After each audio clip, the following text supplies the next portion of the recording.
Well, hello, everybody. This is Tim Green with Rattle Magazine. Welcome to Rattlecast number 263. Thanks so much for joining me. Today's guest, Riekki, is here. He'll be with us about 5 or 6 minutes. But before we get to say that Rattle is a publication of the Rattle Foundation, a 501c3 nonprofit working to promote the practice of poetry. We've been in continuous publication since 1995 and are unaffiliated with any other organization. We just do all this because we love poetry. I know you do too, so please do click on the like button and share. Make sure you're subscribed. Ring the bell for notifications. Whatever you can do to help poetry spread around the internet would be much appreciated. You know, it's always great when it shows up in the little sidebar in the suggested video, then we get a lot more viewers. And if you click the like button right now, no matter when you're watching this, live or after the fact, it will help. Now, as we always do, we start out with our Poets Respond poet. And this week, Kirsten Shu-ying Chen is here with an interesting story about lanternflies in New York, which is something that's completely unfamiliar to me. And here she is. Kirsten. Hey, Kirsten. How you doing? Hi, I'm doing good. Thank you for having me. Yeah, definitely. My pleasure. Thanks so much for joining in. So what can you tell us about the news story that inspired this poem? Well, I don't know how new it really is. I guess this year the lanternflies have been less invasive, less all over the place than in past years. And it's because our Operation Squish, that was one headline that I read, Operation Squish is working. And so from that, and like always, whenever I see them stamped out around me, I don't know, it just kind of calls up this feeling of noticing and honoring the dead, but then also like a whole myriad of other feelings and thoughts like that when around death and around that urge to destroy, sort of those ancient urges within us. I use annihilation in the poem, and I think that that's appropriate because it's like self-annihilation, literal violent annihilation through desire. So it's kind of yeah it felt like one of those poems, reading it, where you sort of had that feeling inside but didn't know really what it was or where to go with it, and the poem helped get that feeling out on a paper in a fixed form, right? Yeah, very astute, because I think actually like it started in one place and ended up somewhere else, which lots of poems tend to do. And I feel like that that curiosity, sort of the pull towards that urge of annihilation, was what kind of got my attention and kind of enthralled me for a bit. And that's, I guess, where it ended too. Yeah, and this is the lanternfly, which is an invasive species in the East Coast. And to just, before you read the poem, I'll put up a picture of the lanternfly. This is from Scientific American, just so everybody can get an idea of what we're talking about. This is a photo of one squashed on the New York City pavement near Hudson Yard, which is the outcome of Operation Squish. So here we go with this lanternfly, and let's hear the poem, Kirsten. Sure. And by the way, if we're looking at the image now, I think that they're pretty. Yeah, they are. That's the thing. I mean, it's like three pretty bugs in one. Even there's like a sort of a ladybug in there. There's a really pretty pair of moths too somehow. Yeah, the patterns and the colors are lovely. All right.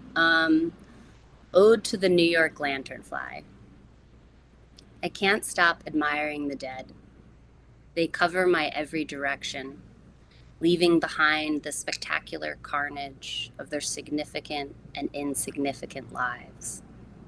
Is it when we gather, and with whom, that stamps us into memory? Is it the streets devouring the daily pandemonium, and a late warmth rising against our indifference to the surrounding miracle?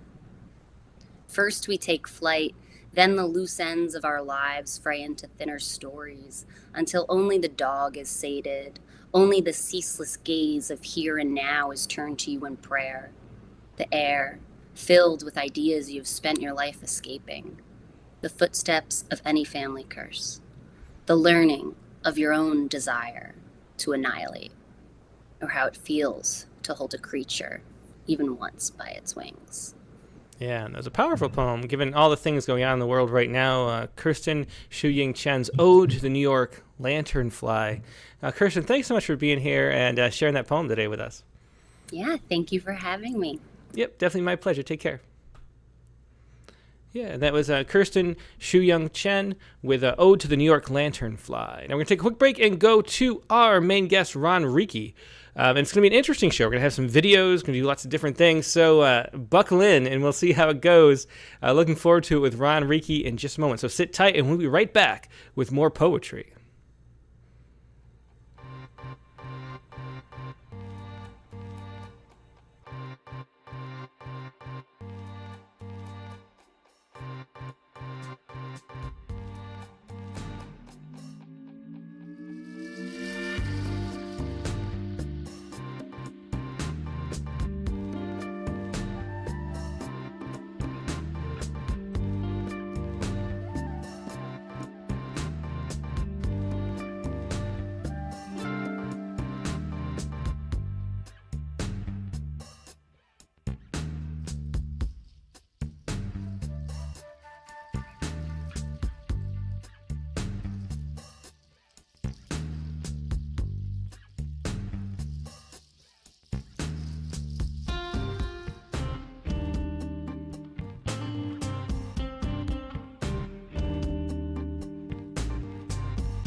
And we're back. Like I said, today's guest is Ron Riekki.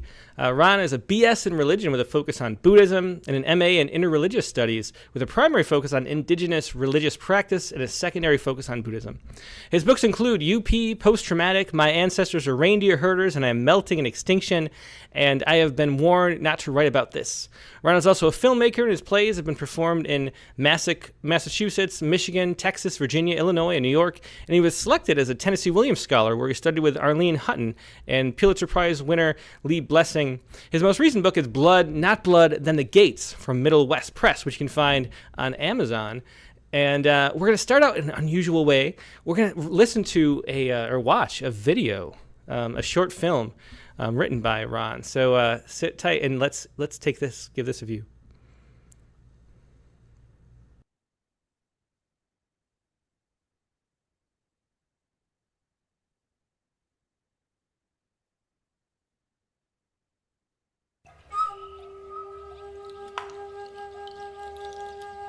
Little Josh had heard stories about the tooth fairy. Some got a dime, some got a quarter, some even got a whole dollar. Yet being a smart little boy, he didn't believe it was true. But in the morning, there it was, proof the tooth fairy was real. Josh realized how much money was in his mouth. Bones had value. An entire bicycle hidden in plain sight. He tried to make another $5, but then he had a great idea. Why give up your own teeth when your little sister has a whole head full of them? His mother did not approve, and she took him to a place where his evil thoughts would be washed away. He was ready to pray, of course, but not for forgiveness. How could he find more teeth when they kept him busy with this silly punishment? Then all of a sudden, he had another idea. Thoughts of a new bicycle kept him awake while everyone else slept. It was time. He put his plan into motion. Okay, all right. Have you seen it? I know. He was pumped, singing all the way and went straight to work. It's so beautiful. I He was love dying with anticipation. claymation, so I couldn't believe when they said, "Can we do stop motion?" I was like, "Yeah!" What was he going to find under the pillow? $100 It's so bill? $1,000 bill? Maybe even more. It's so silly. Very silly. In the morning, Josh carefully lifted his pillow to find. Yeah. It's funny Nothing they more than a added that. thank you I note. didn't have it That in, wretched tooth and then when fairy it got and all those reviewed, they precious didn't teeth like the gone. false ending, and I was like, "Oh, you should listen to me." Okay.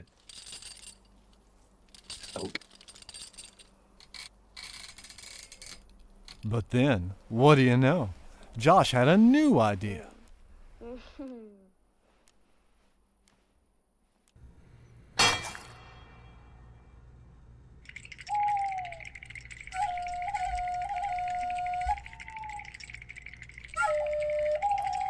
Yeah, so that was Thank You for Your Teeth, written by Ron Riekki.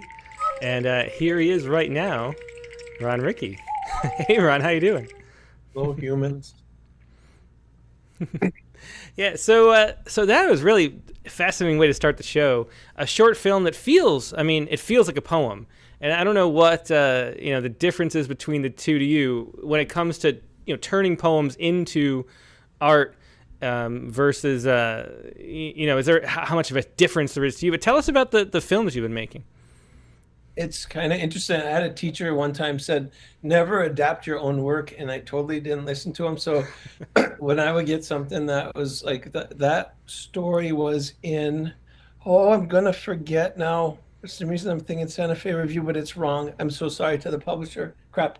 But anyway, I just thought it would be so amazing visually. So then I adapted it into a screenplay, and it was the second one that they shot. It's MC2 film out of Romania, and I should thank a bunch of people. It's directed by Horia Cuchata. Hopefully I say the names right. George Gennard. Music by Alan Zebranu. Cinematography Baroka Burrow. Editing by Horia Cuchata. Production design by Adelina Gavrila. And they did such an amazing job. So it was a short story that I kind of cut down, and then they worked with me on it. But what I did was I had won a screenwriting contest through them, and then they made America, which was from Decomp. It was published in Decomp, I'm pretty sure. And then they said, "Do you have another film?" Because that film just went on the film circuit. It won so many awards, or nominated for so many, and then it got picked up. They don't do this in America, but in Europe, they pick up short films for production. And so it got shown, that one got shown all over. I think that one was France, and then the other one was in Greece. It got picked up. So it got shown before the big theater movie. They would show shorts before, and so it got picked up. So that was really fun. I was so excited, especially because I'm a little bit Greek. So I was like, yay, I get to get shown. And I speak French. So I was like, perfect. But I love doing film. I wish I could do it. Well, yeah. Well, it's so cool to listen to. And apparently I had our mics open so when we talked a little bit, it played over the video. I'm sorry about that, everybody. But sorry, but what I love about that, because I've looked at some things, like, for example, at the National Haiku Conference, they had a Haiban Film Festival. And to think of that as a poem, there's something really interesting that happens, that some of the things, there's like a cut between what you see and the text itself. Like some of the details that happen in the progression of the story don't happen in the narrative text. They only happen visually. So you don't really know he's going to a cemetery. They let the viewer look at that and intuit, or, see what's going on, versus having the whole thing spoken, which feels to me like it was interesting, because that feels like a problem with a lot of attempts at video poems. They tell the whole story, in an audio way, and they don't leave anything for the eyes only. So the difference between... realized. Did you remember I was saying how they didn't like the ending? The directors heard that now? I think they might have. Oh my God. Oh my God. If that's the case, then for the rest of the show, what my friend has been calling you? He's like, are you looking forward to being on the Tom Green show? So from now on, I'm calling you Tom Green. Well, By the way, I looked up your bio. Is this true? You were an American former professional football player for the Atlanta Falcons? That's completely true. Yeah. Really? No, that's not true. It's another guy named Tim Green. Well, are you the general who was the Air Force Director of Civil Engineers? No. There was another one. Did you die in 1853? You were born in 1776? I don't think that's you. No, that's probably not me either. No. And there's another one. I don't think this is you either. They studied biochemistry, psychology, and Eastern philosophy, and worked as a technician in a molecular biology lab. That one's not you. No, that one is, yeah. Yeah, no, it's not. I don't believe you. Are you? And then there was the movie, The Odd Life of Timothy Green. I was wondering if that was about you, written by that. There's actually a story if you want to hear that story. I'm gonna hear it for sure. Oh my I goodness! posted this before, but I think that they might have stolen my name from that movie. Yeah, because the producer's wife is a poet. And I think, she is submitted to Rattle. And I think maybe, I don't know, I was writing letters to her like I do to everybody else, in the poetry world. And all of a sudden this poem comes out. And then she told me about it. And she said, in this way that was sort of a little cagey, she was like, hey, there's a movie my husband is writing, and it happens to have your name. And I don't know. I think the coincidence might be a little too large. So it might be that it was supposed to be called something else, and then they turned it to Timothy Green. I'm not a big fan of that, actually. Well, I was thinking, what if there's too many Tim Greens out there. How about if we change your name? There's so many other colors. We don't have to stick with green. There's Tim. I looked up Tim Fuchsia. I think there was Tim one Fuchsia? person. Only one other Tim Fuchsia. Yeah, I think it was a burlesque dancer. And then there was a Tim Pink. There's one as well. So it's pretty hard. The other thing I thought, we just changed the name completely. And I was thinking about, how about Bob Hickok? That's not a bad idea. Okay. Well, Bob Hickok. I'm calling you Bob Hickok. Well, we could do that right now. This is how easy it is. We can just change the Tim on the bottom to Bob Hickok. No, we're not going to do that. So anyway, Ron. So we have a whole bunch of stuff to go through, and really great poetry. Let's see. Next up, do we have the Zoom guest that's going to join us to read The Ghost of Those from the Riesling anthology. Yeah, I think Betsy. Yes. So Betsy's here. Hey, Betsy. Hey. Betsy, be careful. He's going to tell you the mic is off and it's actually on, so just be careful with him. He's very sly. This isn't the Tim Green that died over 100 years ago, is it? No, it is not. So who is this? Betsy Baker is joining. Yes, and this is star of The Evil Dead, co-star of The Evil Dead, the classic film. So this is so cool that she's going to be reading The Ghost of Those. I'm very excited she's on the air. Awesome. Okay, so let me pull that poem up. And so tell us about this poem, though, Ron. This was in the Riesling anthology, which is a really great anthology of the best science fiction poetry, right? That's their annual anthology, the Science Fiction Poetry Association. So tell us about this poem, though, before Betsy shares it. Well, one of the things I do is when I submit poems, this is a crazy thing, but I'll just alphabetically go through every single poetry journal in the world, basically. And I just work my way from A to Z. So it'll take me maybe a year to go through the whole thing. And I just submit to everybody. So I remember when I got to this one, I was like, it was Starline, do you know Starline? They're so good. Yeah, they definitely are. Mm-hmm. Oh my God, they're amazing. So when I got to them, I was like, oh my God, I got to write a sci-fi poem. How the heck do I do that? Which I know you do Sciku, so I know you're on board with this. But when I did it, it was so fun. I think one of the things I love to do is I would force myself to write for literary journals where I'm like, well, what the heck am I going to write for this one? They want poems that are about mountains in Colorado or something. I'm like, okay, let's write a mountain Colorado poem or something silly like that. So for this one, I was like, I got to write a sci-fi poem. And then when I got picked for the Riesling, I was so excited because I was like, I don't know, I like sci-fi reading a lot. So I was like, yeah, I get to be in this world for a little bit. So it was very fun when it got accepted, and especially when it got into anthology. Yeah, well, it is a great anthology that they do. And, science fiction poetry is something that you don't really think of. And so, Starline is great that they publish it. There are a whole bunch of places. They also pay a lot better than regular, literary magazines, too. I've been telling horror, too. Yeah, exactly. I write for Chilling Tales for Dark Nights, the podcast, and I've done it for No Sleep podcast and Tales that Terrify. They pay very good. And then you get to hear the actor reading it. It's so fun. Yeah, well, let's hear. Yeah, Betsy, do you want to read this poem, The Ghost of Those? I would love to. The ghosts of those. Killed when I was in the military are bored with my poems. They prefer to have the ability to touch a pen, to feel depression, to wind up stuck in the wind on a Tuesday. The two of this world. How we have too much food and too many tears and too much hate and too many opportunities.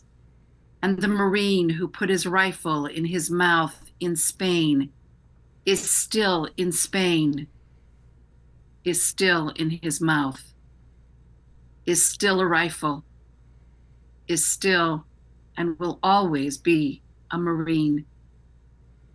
And I am no longer a Marine or a vet even, so old that my veteran status is fading, that the ghosts are fading with their already faded skin, their sagebrush eyes, seagull-colored death, the plane that crashed that my PTSD counselor yawns at, the gray ocean swallowing everything but the ghosts who are with me now, sitting next to me now, on this prairie brown mattress now, with its bed bug waiting.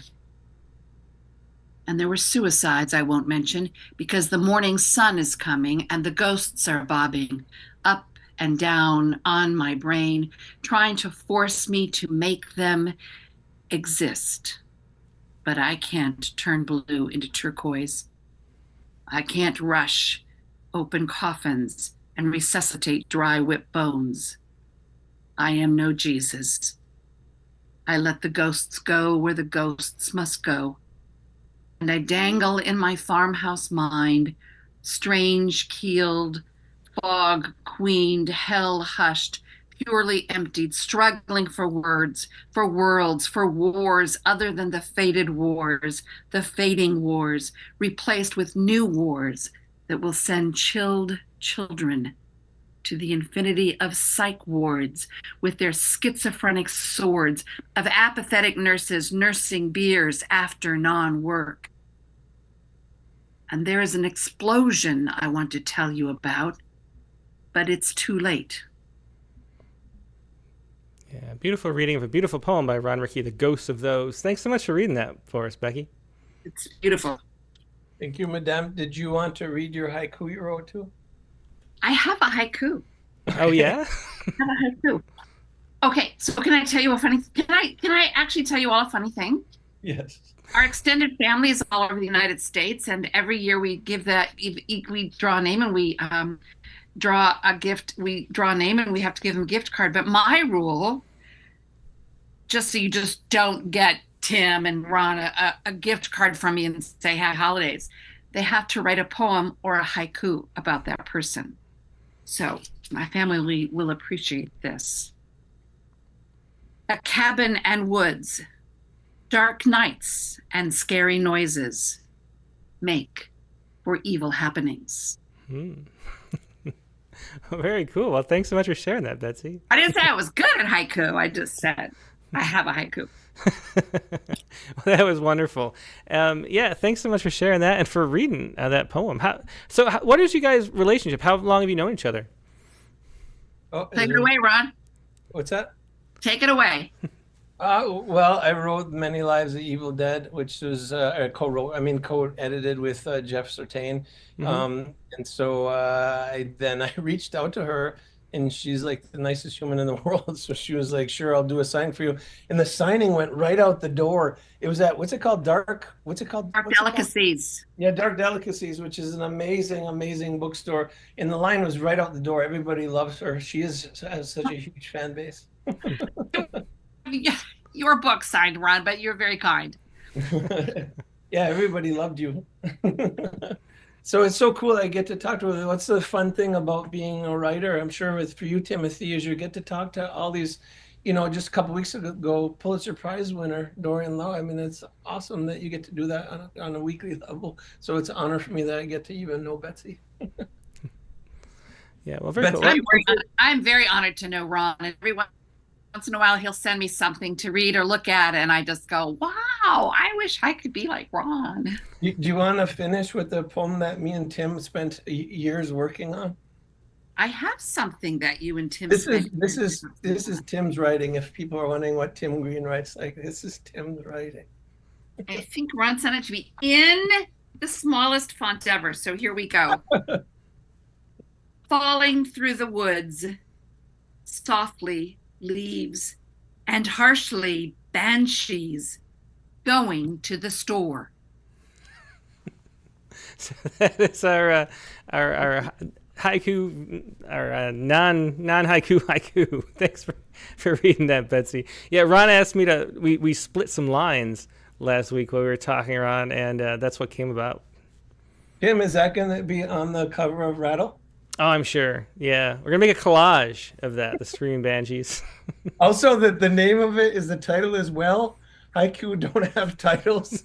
It's just I asked him, "What's the title of the poem?" And he said, "Well, haiku don't have titles." So I said, "That's the title of the poem." There we go. Thank you, Madame. I love the guy. I got to talk with you, Betsy. Thank you. Are we done? I think so, because I have to go to our other guests and other poems. Well, all right, let me see. All right, good night. You. I don't do math well, so good night. Okay. Au revoir. Bye, man. Well, thanks for I being was here, trying Betsy. I to do appreciate you know it. what, but I can't do math and create haiku at the same time. Bye. See you. Adios. Bye. All right. Yeah, that was Betsy Baker reading Ron's poem, "The Ghosts of These." And so, Ron, you see a theme emerging in that poem. You know, you're a veteran of Operation Desert Storm, and that's the topic you address fairly often in your writing, and really powerfully, especially in the most recent book, "Blood, Not Blood, Then the Gates." So what was your entry into both of those things? How did you be? You know, there aren't that many veteran poets. So were you writing poetry before, or did you write after? What was the progression of your writing and going off to war? Sometimes people ask me, when did you start writing? And my response to it would be, there was a time that there was a plane crash right outside of our base, and I wrote to my mom and I wrote her a letter, and I said in the letter, there's a plane crash here. And then she wrote me back, and then her letter that she wrote back said, "Were you on the plane?" And then I realized, oh, she only has as much information as I give her. And that transformed my writing, because then after that, every letter I wrote, I realized she doesn't know anything that's going on with me. So it's only what I tell her. So I think that's when I started to become a real writer, because it shifted from I'm just doing this thing without much thought to, oh, every single word means something. I know you do that sometimes when you're interviewing people. You'll be like, there was a guy, it was the one that was before Dorian, where he wrote something and you said, "I liked your touch where you put the word daintiest." And it's like these little touches that writers do that it transforms everything. So I think that's when I started becoming a real writer, was when I was writing letters home during Desert Storm, because then every word had so much meaning. So that was kind of interesting for me. Can I do one thing really fast? Sure. I did this. I'm a bit of an anthologist. I think a bit like you. There was a writer who told me one time, don't do what we're doing right now, which is don't do anthologies like I do, or don't do a podcast, because he was saying it takes too much time and you should just be writing, be selfish. But I think, like me and you both, our thought process is, no, we like doing this. We like connecting people. So I did something really fun. I asked some writers really quick to send in haikus that I could read on Rattlecast, and I can't believe who said yes. So I'll read them fast, and they're little haikus. Okay. So the first one, and the first ones to start are a little silly. So the first one was Ace Bodges, who's been on the show, and his haiku was, "Thanks for the offer, Ron. How sadly I haven't written a haiku." That was his haiku. And then Ben Laurie was, "I've never written a haiku in my life, but thank you." And then Beth Ann Fennelly was, "Oh, that is so sweet. I don't think I can write now, though. Thanks anyway." So their haikus were about how they don't want to write haiku. And so, but here's cool. This is Ted Kuzer, who won the Pulitzer Prize, right? Mm-hmm. Yeah. He wrote a haiku just for the Rattlecast, and his is, "Winter, lift the lid of the toilet and a mosquito flies out." That's from Ted Kuzer. I know, it's crazy. And so here's another one is Kimberly and Blazer is on the cabin road, curves of pink lady slippers, courtesy welcome. I'm sorry, my handwriting's bad. Floating banks of fog, harbor echoing call, sand hills, neck first through clouds, stream of bird bodies in the dictionary, sky. This is Doug Wagon. And so what it was a series of haiku that she did. She goes really out of her time. She wrote a whole series of haiku. And then another one I have for you is Tom C. Hunley, At the Used Bookstore, Woman I'd Like to Talk to, Books I've Never Read. And then the next one is Peter Wurdock, who's Poet Laureate of Luce County, Upper Peninsula Poet Laureate, Luce County. At long last, the thaw, as the constancy of life again is proven. And then the last one I have for you really quickly is Diane Seuss, who's also won the Pulitzer Prize, who I couldn't believe, and she sent a series of them too. And so hers are the following. Ron Riekki asked me for a haiku, so here's a haiku, Ron Riekki. And then the next is, rich people over-design without knowing how to use a shop vac. And then the next is, what is another word for desire? Want, thirst, crush, lust, dream, crave, Jones. And the next is, I was a little bitch, then a domineering idiot, now ghost. And the last one is, Jesus loves me, he loves me not, he loves me not, he loves me. And so I couldn't believe that. It's like Ted Kooser and Diane Seuss, Pulitzer Prize winners, responded and sent haiku. And like Kimberly Blazer sending me a whole series of them. It was amazing. So I wanted to read those on air, and I appreciate them taking the time to do that. I thought like 1 or 2 people would respond, and then a whole bunch of them said yes. Yeah, well, that's really fun. And so everyone in the chat is loving your energy. And Hamet Malik says it's like watching a cat with the zoomies. And so yes, I'm hurting cats, and it's just myself. Well, that was very fun, though, all those different haiku. So how did you just threw out an email and asked people for haiku?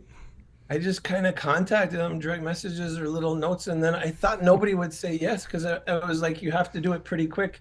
I can't believe Diane Seuss, Pulitzer Prize winner, sends me a series of 5 haiku. I was like, holy crap, she has other things to be doing in her life. It's so kind that she did that. And like Ted Kooser's, when I read it, I started laughing so bad. He's hilarious. The one thing about poets is they're the nicest humans in the world. Yeah, that generally is the case. Speaking of which, let's hear another poem, Ron. We want to hear another haiku. Not another haiku. Let's do another poem. Okay. What do we have next in this? Oh, the poem to be read at my funeral, which is one that is in progress. You're still working on it. Do you have that finished yet? Okay, let me see if I can find it. Okay, here we go. I gotta find it first. I have it right here. Let me see here. Whoa. Okay, so this is poem to be read at my funeral. And if you can imagine in the background, like a little funeral dirge playing. And also the internet is slow, so this thing's not coming up. Come on, internet, you can be a little bit better than that. Sorry, it's really slow. I think it's maybe because I have so many things open. Okay, so this is poem to be read at my funeral. I don't see what's so hard about being a hostage. I could do that blindfolded. I could do that with 2 hands tied behind my back. In fact, that'd even make it easier to be a hostage. If I was ever a judge for a poetry contest, I'd rule everyone not guilty.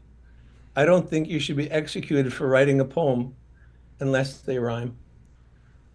I used to work at a presidential assassination themed restaurant where I'd ask people, do you want a John Wilkes table or a John Wilkes booth? And then I'd shoot them in the back of the head. That's poem to be read at my funeral.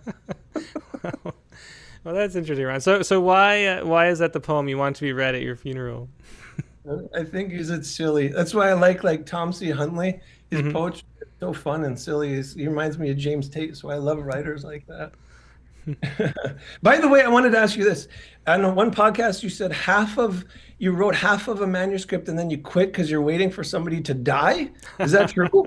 Is that true? Well, yeah, I have a manuscript. Wait, quick question. Is that person you're waiting to die? Is that me? No, it's not you, Ron. You're safe. Okay, I was nervous. Because you can write the book. You don't have to wait for me to croak. And then the second question, is it Tom C. Hunley? Are you waiting for Tom to die and then you're going to do the book? That's not Tom C. Hunley either. Okay, all right. So who is it? Who are you waiting to die? Well, there's a manuscript about my dad that I've been working on. We've been estranged from. What? No, not at all. But it's like I said, I wrote like halfway into it and then I was like, maybe I'll wait. So I'm waiting for that topic. Okay, and by the way, can I really quickly? There's a haiku by William Shakespeare I want to grab. Let me grab that, and then I'll be right back. It'll take quick. I'm gonna just grab it. Yeah. Well, I should say, if you're enjoying this wild episode of Rattlecast, make sure you click the like button if you haven't yet. It's always fun to have more likes. We have about half as many people have clicked like as are watching right now, and helps if you click. And Ron is back. So here we go. Okay, so yeah, this one is really good. I like it. It's I bet no one has ever said "suck my dick" to Dracula. No, that's not. That's really embarrassing. Sorry. Oh, 1 sec. Okay, yeah, sorry, Tom. Yeah, so I bet no one has ever asked Dracula to suck my. No, that's okay. Hold on, 1 sec. Sorry. It's a good haiku. It's a really good one. Sorry. Sometimes it feels like the person in front of you is changing, you know. It goes, I bet no one has ever asked Dracula to suck their dick.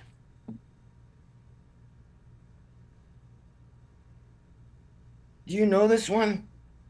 Do you know this one? I do not. Never heard that before. Yeah, it's not a well-known one, but it's one of my favorites. I'm happy to be on the Tom Green show, you know. Oh, give me 1 second. I think I actually know where it is. All right. So that was Shakespeare's haiku, read by Ron Riekki. Yeah. Hold on, my front door is open. Was somebody here? Yeah. Well, we just enjoyed the haiku, Ron. It was it was original Shakespeare. I think it was the first time it's ever been uncovered and read live on any program. Yeah. Shakespeare has never written any haiku at all. No. That's the wrong one. But my dad wants to call and read the poem. Can he read his poem now? Sure. Yeah. We'll see if that works. Okay. So we're going to put him on speaker. Hello? Do you want to read the poem now? You're on air live. Ready to go? Yeah, go. Finland. I'm writing this on an ice cube. Well, to be more accurate, an icicle octagon. A wintry stop sign. The one near my home in northern Michigan, where we moved because it was most like Kusamo, because we like places where there aren't many people, but a lot of snow. It's difficult to write on an ice cube, but no tougher than heating your home with wood. I remember hauling wood, helling wood, being wood, how my childhood was really childwood. The slaving over slivers was my dad in gloves. The path to the woodpile so memorized in my mind that I see it now daily, before bed, during bed, after bed, even the few weeks when I moved into this apartment and didn't have a bed. But there it is, the pile, the wood, my dad, the sun, the moon, the empty sky, the full sky. My dad would look up at the sun and say, "Where's its chimney?" We'd see God hauling wood to the sun. He'd see each star as a sauna. He'd sing the Finnish national anthem, which began with our land, which really meant our wood, our wood. And then the next line, our fatherland. My father singing this, his voice echoing, father, land, father wood, son wood, Father God, the song, the heat, the cold, how they clashed.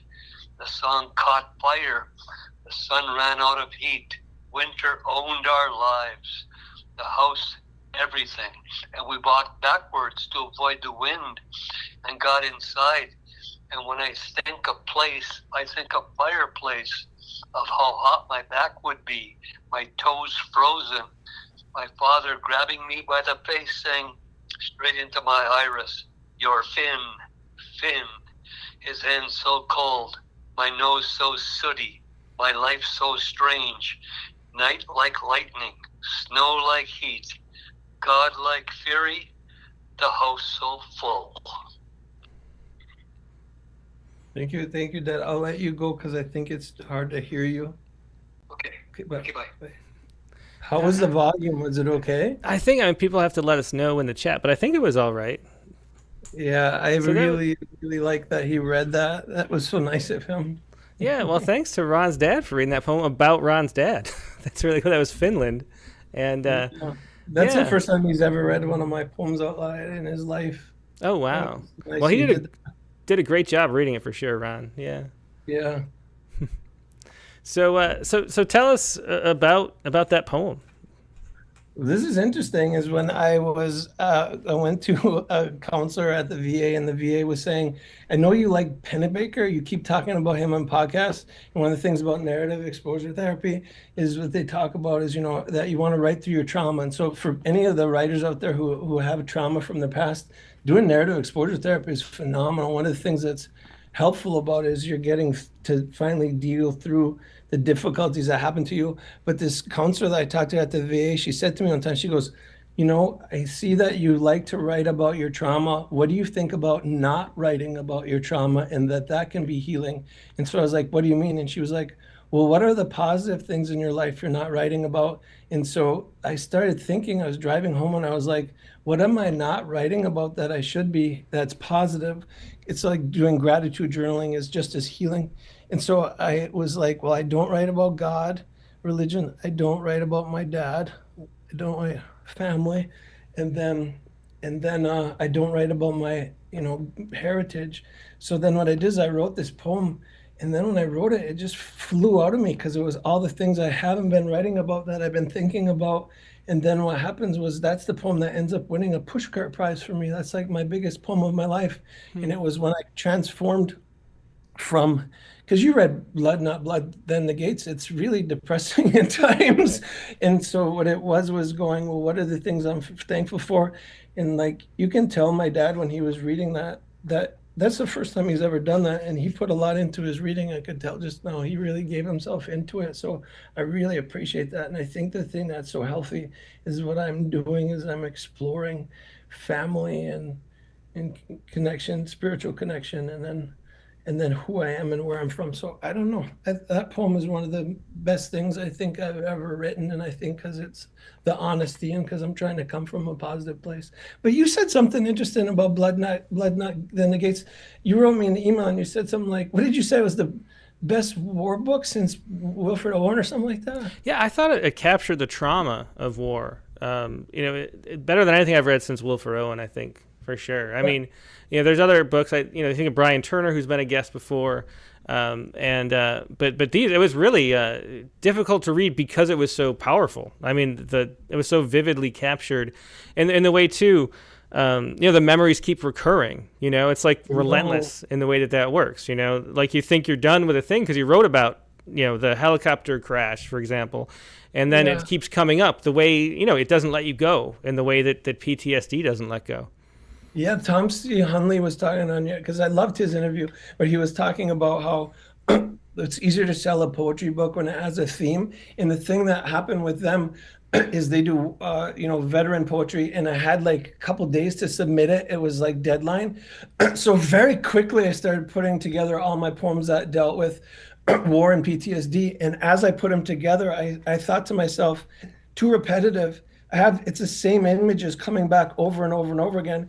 And then a light bulb went off in my head and I said, that's exactly what I need to do, because it is that haunting of something where you cannot quit it. It's the thing that just plagues you. And there was one PTSD counselor I talked with at the VA, and one of them said, never write about your trauma. It's too hard. It's going to be re-triggering. And another counselor said, write about it nonstop. Write about it to the point where you get sick of it and it doesn't affect you anymore. And it was interesting because one counselor told me one thing, another one said the exact opposite thing. And the thing of not writing about it was driving me crazy. The thing when I said, nope, I'm going to do the opposite, like she said, keep writing about it over and over and over to the point where people can't ignore it. I think I was a little bit sad about is the book got kind of ignored when it came out. It was very quiet. And I was like, I think it's really important what's in here, but I didn't care because what happens is it finds its audience. I just have to be patient, and I'm really excited to reach out to other people. There's a bit of a haiku the book opens up with, and it says, it's called After I Got Out of the Military, and it says, after I got out of the military, I was still in the military because of my body. Mm-hmm. I really like that poem, what it's saying too, of there's no escape. Yeah, well, it is. You know, I mean, what poetry does is it puts you inside of someone else's breath and body and experience. And unless you go back over and over again through these same things, you don't experience what it's actually like to have that kind of trauma. And it's so interesting too what you talked about. You know, because there's all this, you know, for, I don't know, a long time there's been talk about triggering and trigger warnings in the literary world, you know, and the problem is that therapist that was saying don't write about your trauma is saying avoid that, which is actually the opposite of what behavioral cognitive therapy teaches you, how to turn down that kind of you know, the reactions you have to memory. You know, it's by exposing yourself to it that you get past it. And so it's sort of the way we have, you know, trigger warnings and try to avoid things. I mean, first of all, the phrase itself, trigger warning, is a trigger warning for anybody who has any kind of trigger. They all immediately think of whatever you're going to be trying to avoid. But avoidance is the source of the anxiety. And that's why there's such a disconnect between, you know, yourself and the trauma. And that's why Pennebaker's work, it is so important, because that's, you know, through expressive writing, teaching people to actually connect with that trauma so they can get past it and be exposed to it enough that it doesn't control their lives anymore. But the experience of that is portrayed so well in this book. Yeah, I think though there's that third point too of the other counselors saying, you know, you have been writing about it over and over and over again. What do you think about now experimenting with gratitude? And I thought that was a really interesting note that she gave me. And then when I do try to purposely do that now, even with the poem to be read at my funeral, I like to play with high emotions.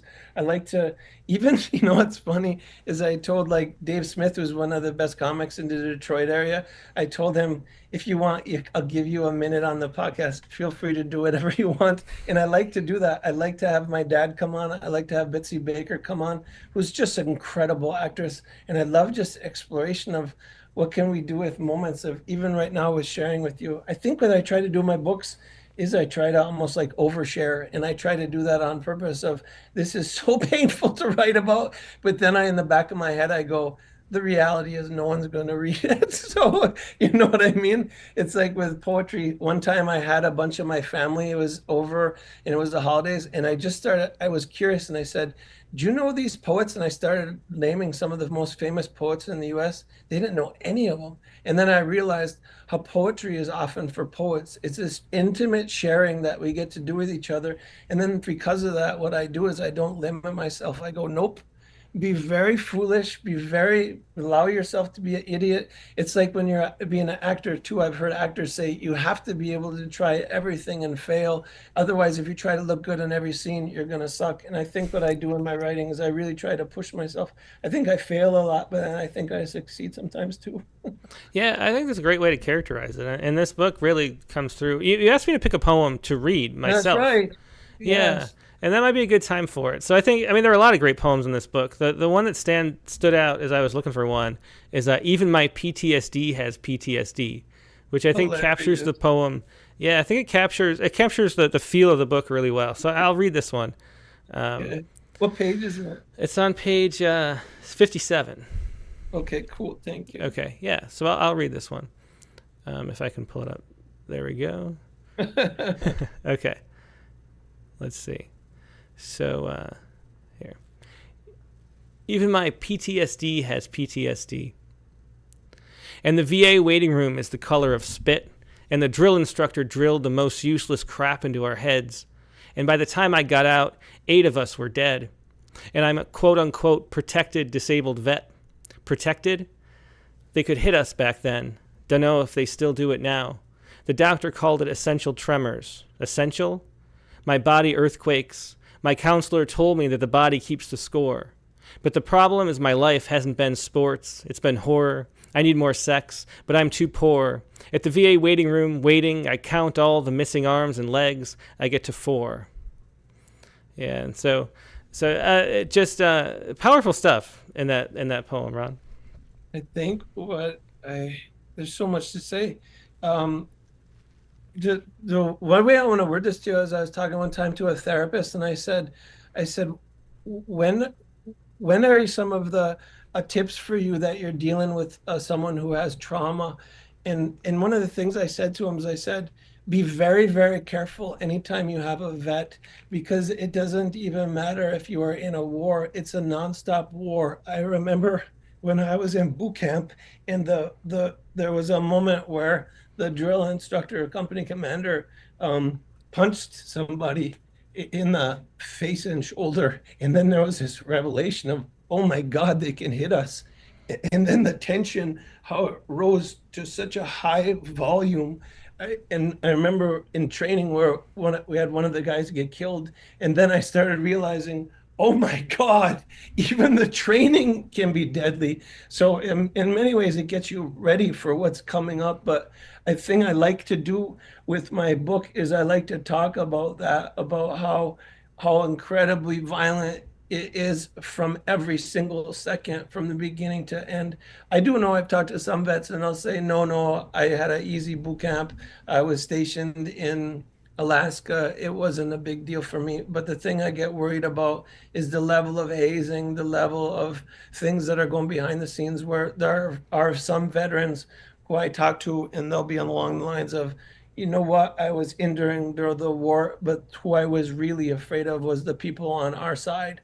I do know this, when I was in during Desert Storm, the hazing was intense during the war. And the whole point of it was because they wanted you to be on constant guard so that you could get attacked even by people on your own side, to put you at this really high, hyper-vigilant level. So the thing I like to do is I don't see other people writing about that. So what I'm trying to do is say, hey, don't forget this aspect that is so destructive. That's why I kind of was a little bit disagreeing with Dorian Lux and Molly Peacock, where they're saying you should not be crying at the podium when you're reading poems. And my whole thing is you should be crying at the podium reading your poems, because the things that you're sharing with the world are so devastatingly horrific if you're really being brave and getting it down on the page. And as you're crying, you're working your way through it. For me, the best therapy in the world has been my writing. Way more than actually going to the VA, because the VA is very traumatic. You walk in and immediately met with security guard who's armed. That's not a thing that you want to be doing when you're going to get counseling, is immediately to have a gun as soon as you walk into a building. And and then there's the even more from there I won't get into, but I like writing about it. I feel sometimes like I'm obligated, that not enough people are doing it. And part of the reason is because a lot of people can't. I know when you join the military, they really harp in on the rural poor and the urban poor. That's who the recruiters go after heavily. I was rural poor. And then the thing is, once you go in, if you have PTSD, that's really a memory disorder. It screws with your memory. And then if you have something like a traumatic brain injury, it makes it hard to write. So the beautiful, evil thing is, for individuals who have really high trauma, silence comes from the trauma. So that's why I love the person who's crying at the podium, because they have so much bravery of, you are not going to silence me. I love doing that. I really, that's why I think it's so powerful what you do at Rattle. I get to listen to the podcast where you're telling the guy, you just won $15,000, or Tom Hunley, where he's saying, the biggest event of the last 30 years of my life is when you accepted my book into Rattle. You're getting to give people voices, and that is so exciting. Even the woman who read at the beginning, I could tell how excited she was to be on the show, even just when she was on the camera before you started. So thank you for doing that. It's so awesome. It's kind of for me to be on the show too. Well, that's what poetry really is all about, and sharing our voices in a way that gets deeper past all the superficial levels that we live on for so much of the time. Yes. Yeah. With this book, I want to ask, to me, reading this book, Blood Not Blood, it feels like you should give it to people who, before they join the army, and a lot more people wouldn't join the army. No, or join it's the the military. opposite. When I saw Full Metal Jacket, it made me want to join. And I talked to other people too. Part of it is it's individuals who, more than anything, you want to serve your country. You want the excitement. You go in with such passion. Then when you get in, they start choking you. And you realize what in the hell did I get involved with? As a matter of fact, the level of disrespect that I've gotten sometimes as a veteran at the VA stuns me. I remember one time I was in Chicago and we were in the waiting room and they made us touch this red tape that was on the wall. And if you brought your hand down, they would start yelling the effort at you to get your effing hand back up on the wall. And then you'd have to put your hand back on the wall. And I was like, nobody gets treated like this. We're veterans. There was a guy in a wheelchair and he had to put his arm down because if you're in a wheelchair, you're trying to hold your arm up for a long time. And he put it down because his arm was hurting. And the one guy I remember, he stood up and he was like, if you say anything to the guy in this wheelchair, you have to put his hands up. This is not going to be a pretty sight. And they let him alone. But I think the VA really has to start working harder on trying to be a little bit more respectful, not disrespectful, of learning to pronounce our names, learning how to do the correct pronouns for somebody who is trans. They don't do those sorts of things, and that becomes traumatic in and of itself. I know the VA tries, though. So if there's somebody who works for the VA, I understand. I have had good counselors at the VA, and I've also had traumatizing, retriggering counselors, too. So it's a bit complicated. Yeah. Well, now might be, you wanted me to read another poem, Ron, Haze, which is from the New Verse News. That sort of addresses those topics, too. Okay. Is it now a good time for me to read that? Let me look it up really fast. The New Verse News is one of the best ever publications. Do you submit to them, Tim, ever? I don't really send my poems out anywhere, so no. You need to. By the way, I was going to say, you should do a nonfiction book. All the writers that you've read to, I would love it if you ever wrote a book on how to write poetry, because I think you're very brilliant in that regard. And you've met maybe someday incredible writers. But let me see if I can find this poem. I'm looking up from online. So this is Haze from New Verse News. New Verse News is incredible publication. They do it's like Poets Respond, and New Verse News should partnership sometime. So I'm not going to read the little. Okay, I will.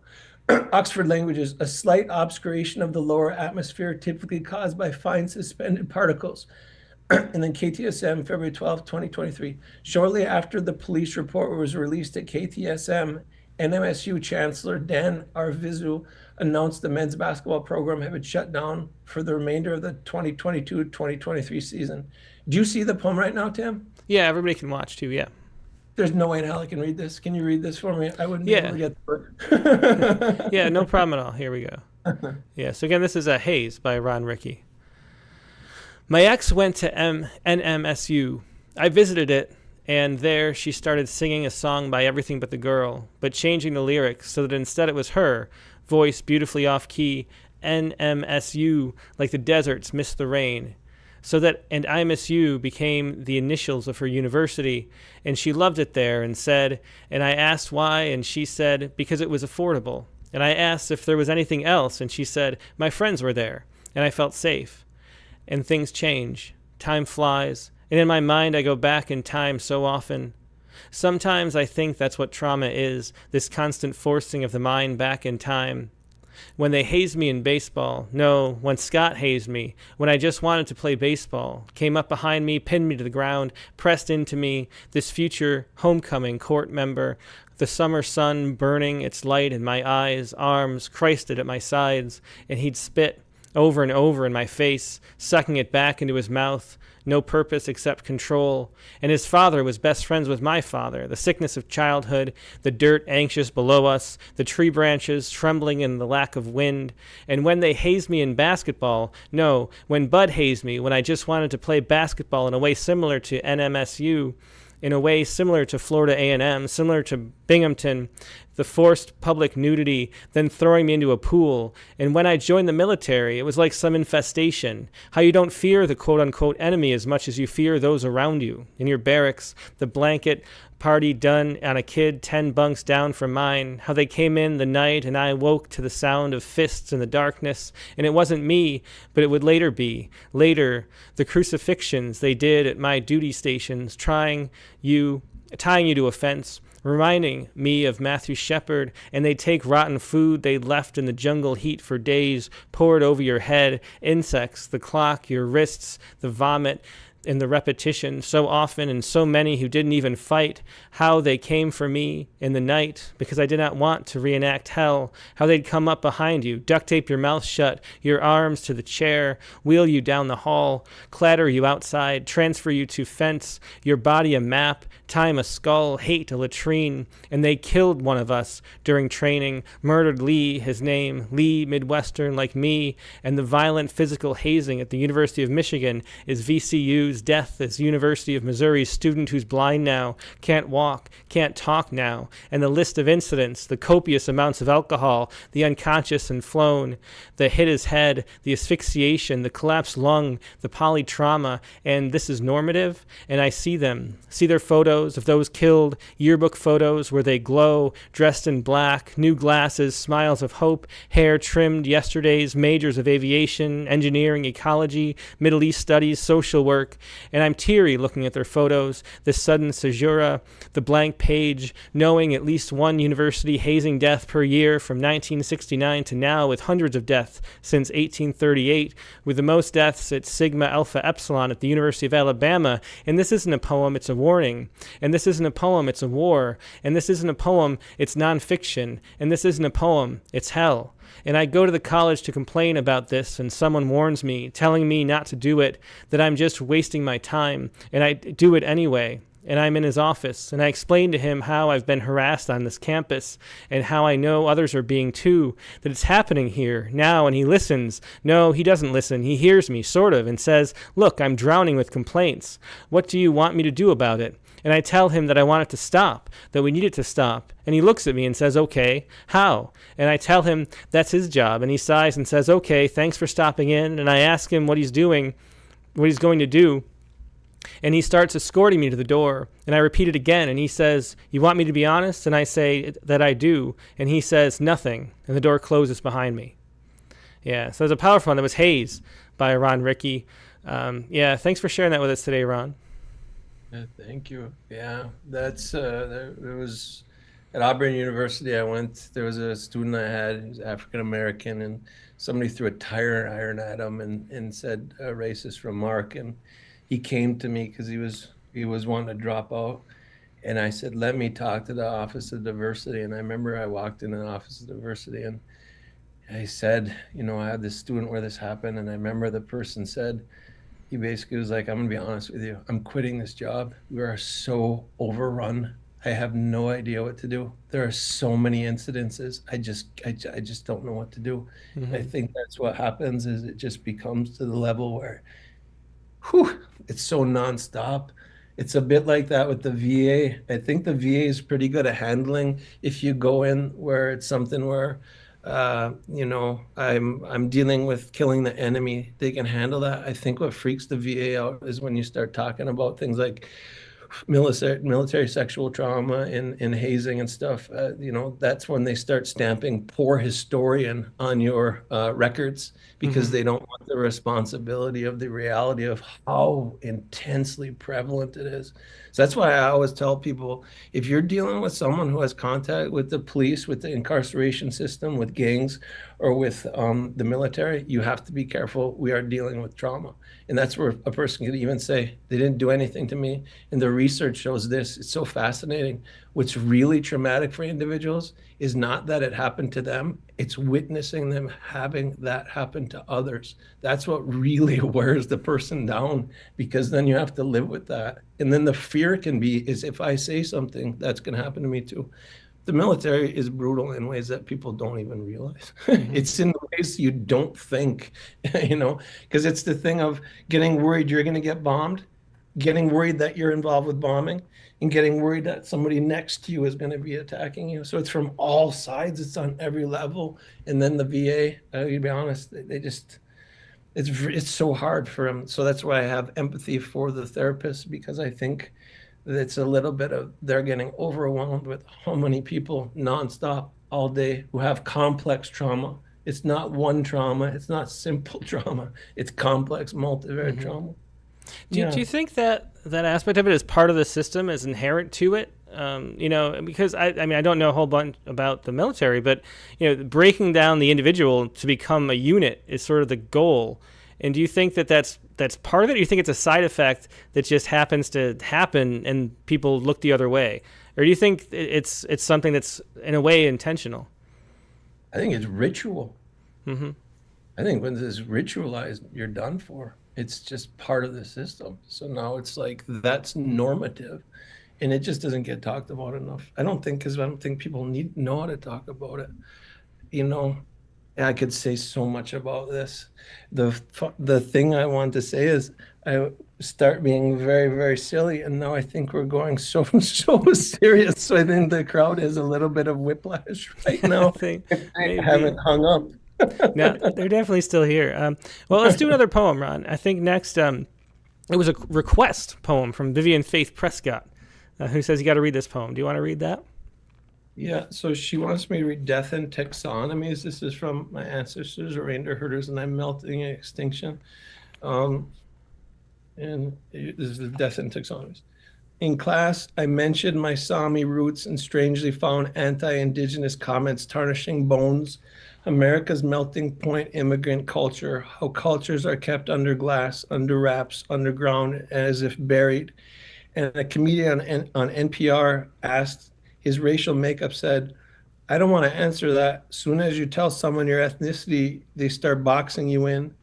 Boxing, as in punches thrown, there is a cosmetology to identity, how to cover the bruises from all the domestic violence.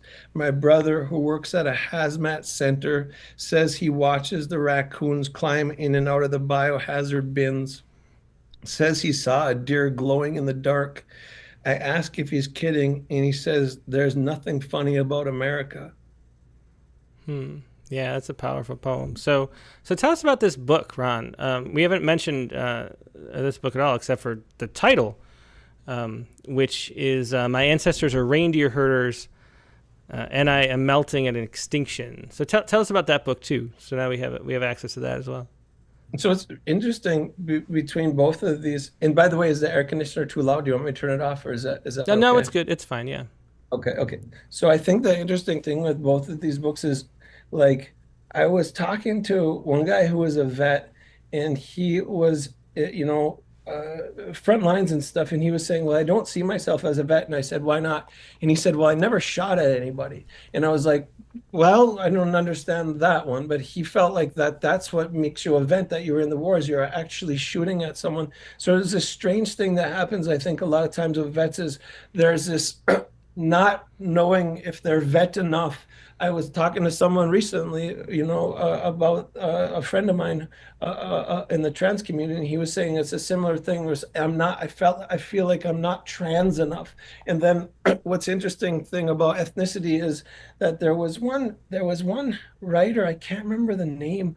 I think also Bama Wawa Gazikakwe is this one native writer, to where she talks about this as well, but I can't remember the name of the other writer. But it's a similar thing with indigeneity, that what happens if somebody as like, say, for example, they have one side of the family is indigenous, the other side is white, then what happens is the children can feel not accepted by the white community and not accepted by the indigenous community. So I think the thing that makes it so complicated for me is that when I start talking about Sami Karelian roots, for me, people don't know anything, or oftentimes they don't know anything about the Karjalai set and stuff like that. Although, of course, Sami people know what's the Sami because they are Sami. But I think the thing is that I feel some people say you're not Sami if you've left Sapmi, if you've left the homeland. So then it becomes, no, you're not Sami, you're Sami American, which is different. So I think the thing that I was interested in exploring with the book is how Karelian am I, how Sami am I, even how Finnish am I, because I did have one person on Facebook that put, you're not Finnish, you're Finnish American. So it was a similar thing. So the book is just trying to explore indigeneity. I did have one, Sally Brunke is this one writer. She was a runner-up for Upper Peninsula Poet Laureate. And I said to her one time, I said, I don't think I'm indigenous enough. I'm European indigenous. People don't understand that. I'm not Native American. And she said to me, quote unquote, she said, indigenous is indigenous. And part of what she's saying is we have to bond together with indigeneity. And that's where there's Sami people who were at the Standing Rock and stuff like that, where it's coming together so that we're unified. But it's a very hard thing because if you say you're Native, sometimes liberals, progressives will be like, you're not Native enough. You cannot say that. You are white, be white. And then there's times where Republicans will just, conservatives completely just blow it off. It doesn't have any meaning. Why are you even talking about that? So if both sides are sort of denying the indigeneity, they're both creating just sheer whiteness, because then we can't talk about these difficult aspects of how am I a vet? Am I enough of a vet? I mean, for me, I was not quote unquote front lines, but I was involved in an area where we did the bombings. And then I would have people who are there coming right off of the plane. They just got done bombing, and it's a teenager. And I remember how they were just, I can't even word it to you, just insane. I mean, I think there was a difficulty with being able to process that. And I think what can happen is sometimes with our ethnicities, it's very hard to be able to talk about it, because then you're wondering, what is the percent where now I can say I am of that ethnicity? And then if you say, well, that's 5%, you have to be at least 5%. What happens if someone is just really spread out and they're 5% of everything? Does that mean they don't exist? They didn't have one thing that stands out enough to be existent? So I think the books that I'm doing are, in some ways, they felt like dangerous books to me. They're books where it's like, well, are you enough vet to write that book? Are you enough Sami or Karjalai said to write that book? And that's what I'm exploring. So some people will probably hate it and argue against it, and then other people will probably enjoy it. But I like to play with liminal spaces of, am I allowed to write about this? Who gets to write about that? How do you write about that? And then writing about that difficulty of writing about it. I wish I was a better writer. I wish I was somebody who was the Pulitzer Prize winner, where I feel like I was nailing it. I think what I do is I'm a little bit more like I don't know. I'm just exploring and trying stuff. So I do think I fail quite a bit, but I think I'm doing okay if I'm on Rattlecast. Well, I think you definitely are, Ron. A lot of people love your work, and it's really, really powerful stuff. We are running sort of low on time. We have 2 more poems left to share, or a poem and and another video too, another short. Okay. So do you want to do the other poem? Next we have My Son Finds a Dead Bird from Border Crossing. Let me call it up too really fast. My son is dead. So this one was in Border Crossing, and the thing I love about it is I'm from the Upper Peninsula of Michigan, and there's Border Crossing is from Lake Superior State University, and I was really happy they published my poem. I submit to, I'm actually from Marquette, Negaunee, Palmer area, and Passages North is in that area, and they've rejected my writing more than any other magazine in the history of my submitting. And it's so ironic. It's from my hometown where I just cannot get published. So I was so happy when I got into this Upper Peninsula Journal, and especially then became a Best Net finalist. But this is My Son Finds a Dead Bird. I realize in this moment he will be defined by what I teach him, and we have never had a dead bird discussion. So I watch him, and he looks at me, and I try to not give him a clue of what I want him to do. And he goes over to the bird and studies it like it is his first December, and he kneels and stares into its eyes. And he looks back at me again, and I give him nothing. And he looks to the bird, leaning close, and he kisses it once softly on the forehead near its eyes. And he stands and walks away, and so I follow. Yeah, another beautiful poem by Ron Riekki. That is My Son Finds a Dead Bird. Yeah, Ron, so thanks so much for being a guest. It's so fun talking to you. And we got a whole nother a video poem to play, another a short film. So tell us before we play this what this next one is. This is America. This is a short story that was adapted, and both of these have been really doing very well on film festival circuits, but they're kind of done with it now. So that's why he said show them on Rattlecast, because he's done submitting it for now. But I just do have to end with, I gotta say, a huge thank you so much that you've done this for me, that you published me in the past, and then just thank you for everything that you do for writers. And then the last thing I'll say, I can just tell how kind-hearted of a person that you are. So it's so nice of how kind you are to people. I see you do this. Every single caller that calls in where I listen, you're so respectful and listen so intently and respect everybody's poetry. So it's so nice that you do that. So thank you very much, Tim. Oh, well, thanks so much for saying that, Ryan. We love people's stories. That's what we're here for. And we love getting to share voices like you mentioned before. And especially yours. Just wonderful stuff. Powerful books that you're writing and all the different modes of ways of getting stuff out. We didn't even talk about the screenwriting, the playwriting that you do too. So there's a whole bunch of stuff that you do as a wonderful writer. And we're glad to have you here sharing your journey through life with us. Thank you, sir. I'll talk to you later. Yeah, thanks, Ron. Yes, that was Ron Riekki, and now let's take another look at this poem. Or I keep saying poem. This is a short. Let's see if I can get this to work right. Okay, so here we go. This is America.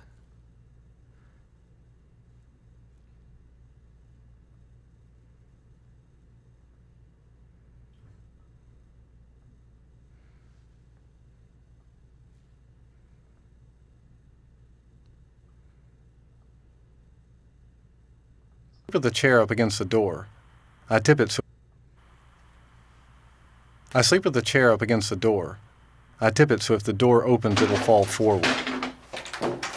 I sleep with everything locked, and I double check before going to bed. I sleep with the lights on. I have extra lamps, multiple outlet strips, and backup emergency generators. I sleep with a gun under the pillow, another inside the pillow.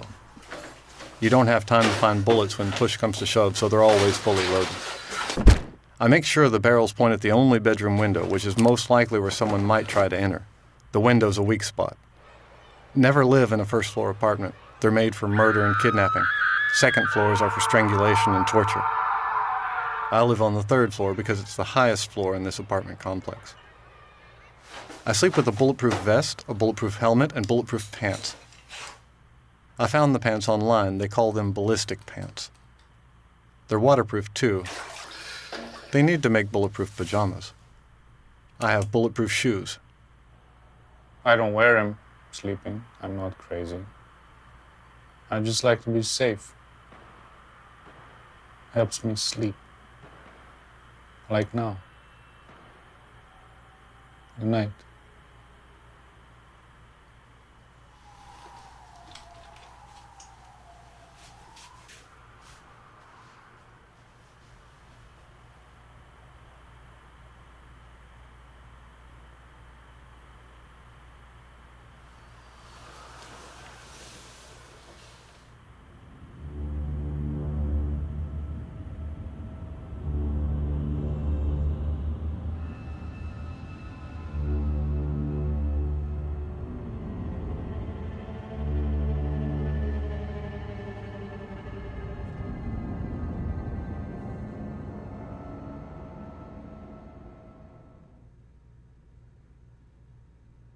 Yeah, so there's a powerful short film that was America, written by Ron Riekki, and you see all the other credits. So much goes into film. One of the things we didn't get to talk about much was all the collaboration that Ron does, given so much to talk about.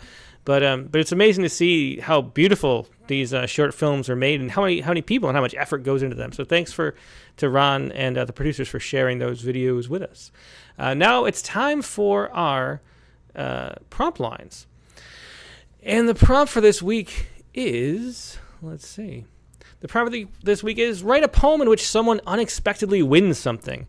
That's the prompt for this week. If you have a poem in which someone unexpectedly wins something written for this prompt, or if it's a poem written for any other of our prompts, feel free to share it now by joining the Zoom link. But the first thing you're going to do is email the poem to promptlines. That's promptlines, all one word, promptlines@rattle.com. And then join the Zoom. And I'm going to paste the Zoom link into the chat windows on Facebook and YouTube, and you can join us to share, but only if you'd like to share your poems. And I should say, too, there's a one-page limit on poems, one page max. But if you'd like to share a poem, join us on the Zoom. If you just want to sit back and enjoy the rest of the poetry on the program, stay right where you are. The best place to watch is YouTube or Facebook or whatever, and we'll be back with more poetry.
And we're back. Thanks for your patience. We have our prompt poems editor, Katie Dozier, here. Hey, Katie, how you doing? Hey, good. That was a very interesting interview, and I really love that poetry makes it so voices that aren't heard as much as they should be, can be, and have a chance to tell their story. So some really powerful poems in there. Yeah.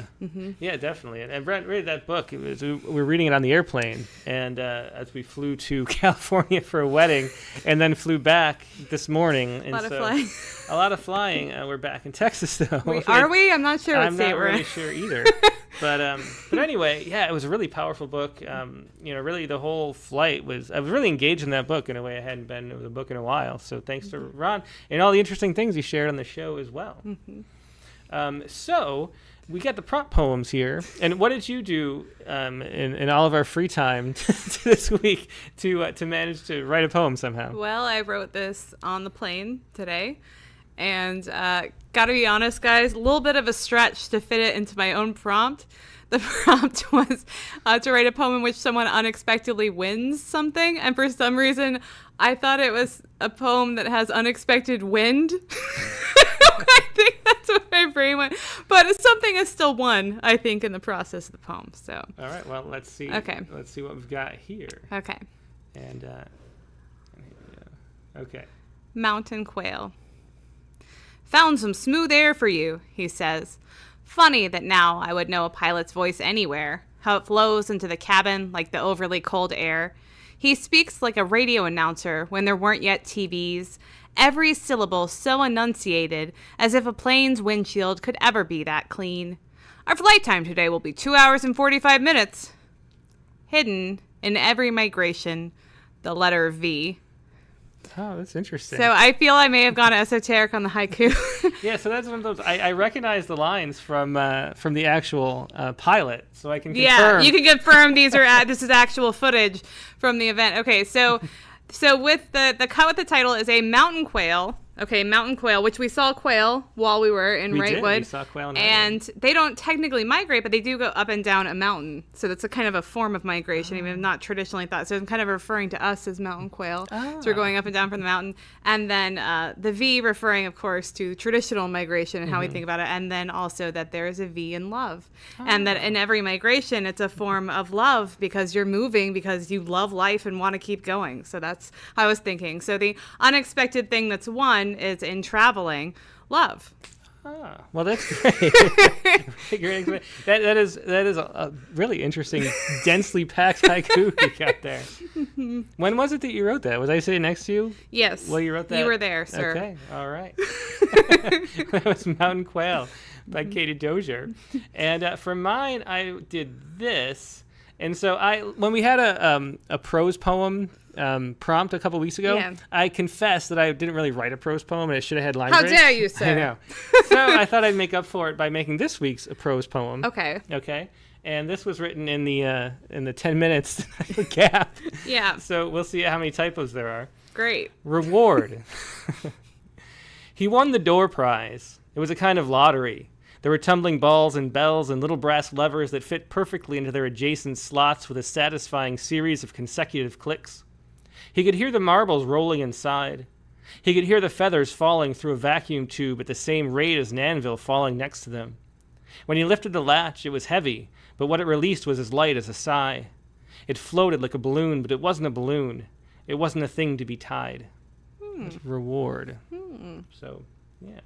All right. So that is the prompt for this week. Prompt poem. And let's go to our open lines. Let's go to Christiana Doucette. And I also have to pull up the poems.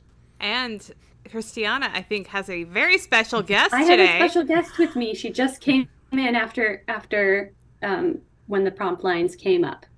Oh, that is great. I love to see special guests. So, hi, who do we have here? This is my daughter, Rowena. And I was working on my poem this week, and I was telling her about the prompt, and so she wanted to write a poem for the prompt this week. Aww, oh, that is so fun. Amazing. That really is. And you know, of course, about the Young Poets Anthology that we do, right?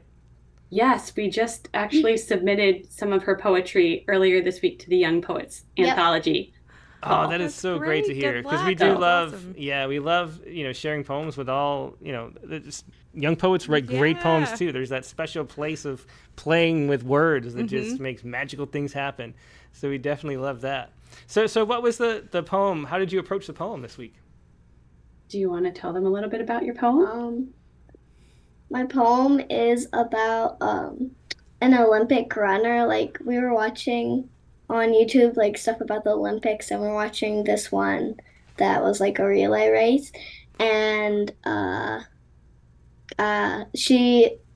person who was doing it for America, she had stumbled, but like she kept going and she won. Oh, wow. Well, that sounds like a great reason to write a poem. And have you written many poems before? I guess you've written some if you've submitted already I have to a write. book that has poems. Can I grab in it for you? Oh, wow. I want to see this. Oh wow! Oh my gosh! I have a few poems in it. So when she started first grade, we gave her a poetry book, and she's been keeping track in there ever since. Wow, that's amazing! I love so many things about this. That's great. She picked out the book, and it has she loves dragons, so it has a dragon on the front. Oh, that's great. My 7.5-year-old daughter would love that dragon book also. She loves dragons. Yeah, really cool. It's important to have a cool place to write. You know, it's a is. leather-bound book like that. Yeah, It's really taking neat. it seriously. You already have a cooler notebook than I've ever had, that's for sure. All right, well, so let's hear this poem. So it's the Olympic Guzzle. No, the Olympic Gazelle. Gazelle. Okay. Much appreciated. All right, go ahead. The Olympic Gazelle. Run faster, gazelle, the lions are catching up. You must run like a cheetah, fly like a diving osprey. You must pass the grassy baton, tight between your teeth. Fly, little one, fly for the open field. Pause, catch your breath, never should have stumbled. The elephant herd is squeezing your breath. Jump over the cliff, lions cannot stop. One by one, they fall over the cliff. Pass through the finish line. On the prairie, you can finally breathe openly. The lines are no more. You hear cheering from all sides. It's 2024 in Paris. You won the Olympic relay. Oh, wow. That is so wonderful. What images. Wow, that poem is really alive. How fantastic. That really is. Well, that's a taste of how great the Rattle Young Poets anthology can be. That's Wow, looking that was good. a wonderful poem. Yeah, well, thanks so much for joining us and sharing that, Rowena. Okay. And does Christiana have a poem to share too? Yes. Even Do though you want that's me a to very share hard mine right act now to as follow. well? Yes, hard to follow, but yes. I know. Mine's also based on a true event. And the title of it is The Snitches. All right. Well, I have that here too. So, yeah. I brought the leftovers. I admit it. I was hurried over finishing her cake. You get it. She'd asked for a sorting hat, and I was out of sorts with rolling fondant, fitfully fussing with cake pops that just wouldn't form, cursing candy melt coatings that couldn't keep round. These were rushed gold-gilded snitches. Snitches with glitches. Snitches hitched cockeyed to rice paper wings, stuffed between halves, not quite forming holes. It brings heat to my cheeks to think of that capsizing cupcake stand of chaos, wings askew, a few broken. This was my token gesture of choir parent. These errant bites, not quite right, in dire need of something stable, tumbling helter-skelter across the table. I was embarrassed to label them. I'd forgotten the contest. I'd almost forgotten a dessert. I wanted everyone to avert their eyes so that I could disguise the name admission I was already regretting. So there is no forgetting that moment when my name was called and I was hauled before the gathered parents. Transparent shock during the walk to the front. I must confront the truth. An agonized gulp. Then I admit I'm the one. I'm the culprit. I take the conductor's hand as my shames rise, and he hands me the first prize. Oh, that's fantastic. That is, wow, yeah, what so a much- great poem. Yeah, so much fun music in that. Yeah, especially. the rhyme is wonderful. And also, I want the recipe. I want to attempt to bake that. That's awesome. Well, thanks so much for sharing This that, was for Christina. her older sister this past year. Oh, that's wonderful. I would love to see a picture of them if you took one too. I will try to find a picture. I probably have a picture somewhere. I don't think I have a picture of it at the choir party. Because I was thinking of the party like the birthday party afterwards, you know? Yeah. But Well, I'll those try are to find a great. picture. Yeah, they're great poems. Yeah, thanks so Yeah, much for sharing thanks. both, and thanks for Rowena, Thank too. you. Yeah, thank you. Bye. Yeah, that was Christiana Doucette with The Snitches. and Rowena Doucette with the Olympic gazelle. Uh-oh, so we better watch out. She'll come back to correct She's your gonna come pronunciation. That was great. That was, no fear. No fear. All right. So let's see what we have next. Let's go to Dick Westheimer. Hey all. Hey, Dick, great to see you. So how long have you been on the ground back in Texas? Like 10 minutes? Like 4 hours or something? Has it No, been 5. No, it depends on, because it's an hour from the airport too, so That's it depends true. on how you look at it. That's yeah. true, yeah. Yeah, so there's a lot of flying and driving. 'Cause we had to drive into LA too. We went to the Hollywood Bowl and saw Sound of Music sing-along. Yeah, it was so much fun though, but we were there till like midnight. We were. It was so, crazy. So I'm a little tired. But you're doing great. Aw, no one would thanks. know. I have one quick observation on your interview when Ron was talking about crying at the mic. Mhm. And I thought about your line, Tim, about poems being empathy machines. And in that case, crying at the mic is having empathy for oneself. It's not that the poet should be excluded from having empathy with the poet. Yeah, it's interesting that you mentioned that, because last week when Molly Peacock was the guest, one of the things I was thinking about talking about, and sort of meant to, but there was so much to talk about, was how she feels like she having empathy with herself is a big part of poetry. Like to see yourself with the same kind of kindness as you would see other people, which is something I think a lot of us struggle with. We hold ourselves to a much higher standard than we would anybody else. And I think Molly has written about doing that with herself is sort of the key to her own writing, to view herself as a sympathetic character and not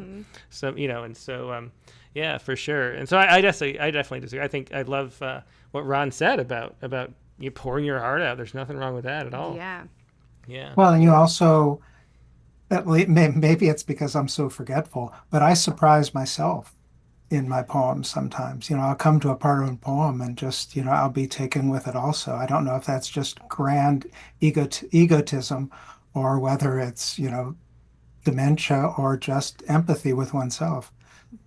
Well, meaning definitely evolves, so it's possible that you don't really understand what you wrote until that exact moment that you're reading it out loud in front of other people. And of course, that's a whole nother ingredient, so maybe that ingredient needed to be there to understand exactly it. Yeah.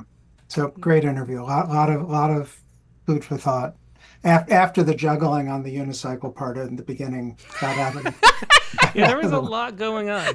And there were so many windows open that they were off the screen on the audio mixer. Have a giant monitor. I know. And so I didn't see that at the very bottom of the 8 channels that were running on audio, there were still open ones. So I had this image of like open hardback books on a unicycle juggling, trying to figure out how to catch them. that was pretty accurate. Good on a unicycle though. You take your hands off the bike handles a little too much these days. Oh, it's fine. It's fine. So I'm trying to find your poem, Dick. Did you email it to me? I sure did. Do you want to go on to the next person? I'll email it again. Yeah. Do you want to email it? Yeah, I don't have it here. I typed in your name and it's not coming up. Okay, we'll go on to somebody else. I'll mail. Yeah, we'll swing back after we get it. Okay, thanks. Okay. All right. Yeah, so we'll go back to Dick Westheimer. And next, let's go to Carla Schwartz in the interim. Hey, Carla. Hi. Hi. Nice to see everybody. Yeah, thanks for being here. You. Thank you. Pretty amazing evening so far. And so this is a haibin, and it's called Surprise Ending, Nobody Wins. And then I have an epigraph. Sometimes in our house, when something needs to be done, we say, oh, nobody did this, or nobody did that, until we arrive at nobody does anything around here, and laugh. A moving picture in my eye, a clear day, hot, full of sunshine, a perfect day to drive. I was moving at highway speed out there on the road, adaptive cruise on. There were 2 vaccines in my future. I had plenty of time until the appointment 30 miles ahead. I thought about my lunch, a smoothie on ice in a cooler bag. I thought of pulling over at the rest area coming up.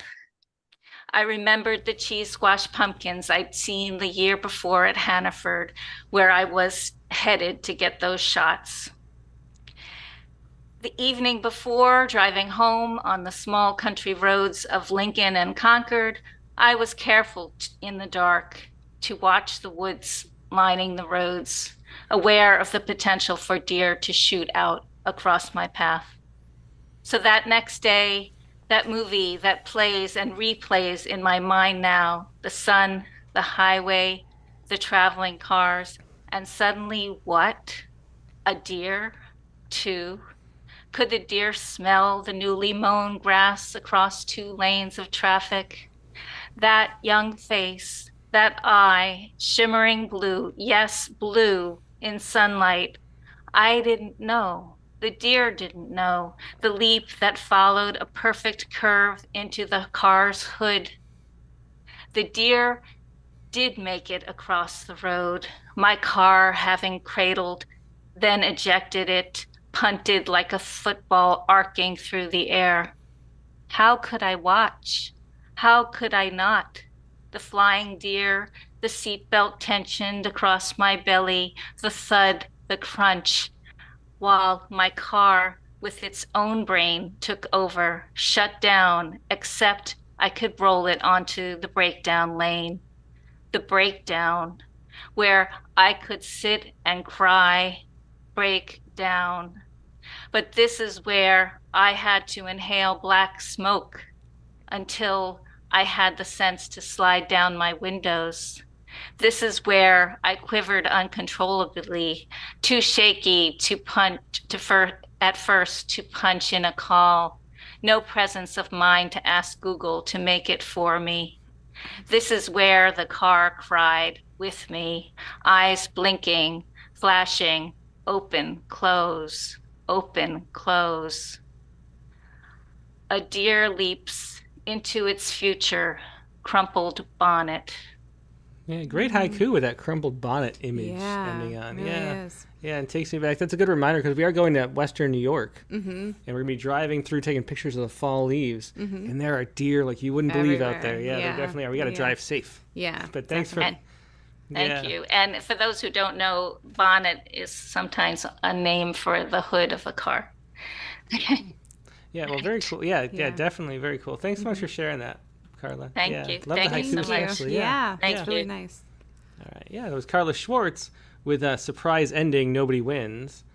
And let's see if... good time to remind everybody, too, about the Hyben Tribute Section deadline coming up October 15th. Yeah, so let's go back to Dick Westheimer, and his poems were going to spam, which I didn't check. And actually... Well, that's harsh. So did Ted Guevara's poem. Look at this. Come on, spam. And last week there was one by Gail Hemmond that went to spam. Not spam, Not my friend. spam. Not Great spam poets. At all. Okay, let's go back to Dick. Hey, Dick.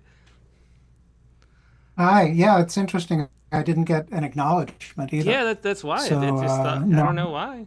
I mean, yeah, it knows you. Well, maybe opened it's your, because all those advertisements I've been sending you for, boner pill and stuff like that. I'm not sure. It must be that. Must have gotten the message. Well, I appreciate you circling back and checking in spam. So who knows where poems come from? This one just came from me lying in bed going, I haven't won shit. So I don't know how to relate to this. So that's where the poem, except for, I have. So Well, there's that little That's kind of technicality. everyone's process this week, I think, going through it. Yeah. Right. I've won a lot. I've hit the lottery in so many ways, but not in ways that I describe in this poem. So here we go. Hey, Mom, who's been gone for 20 years. I won.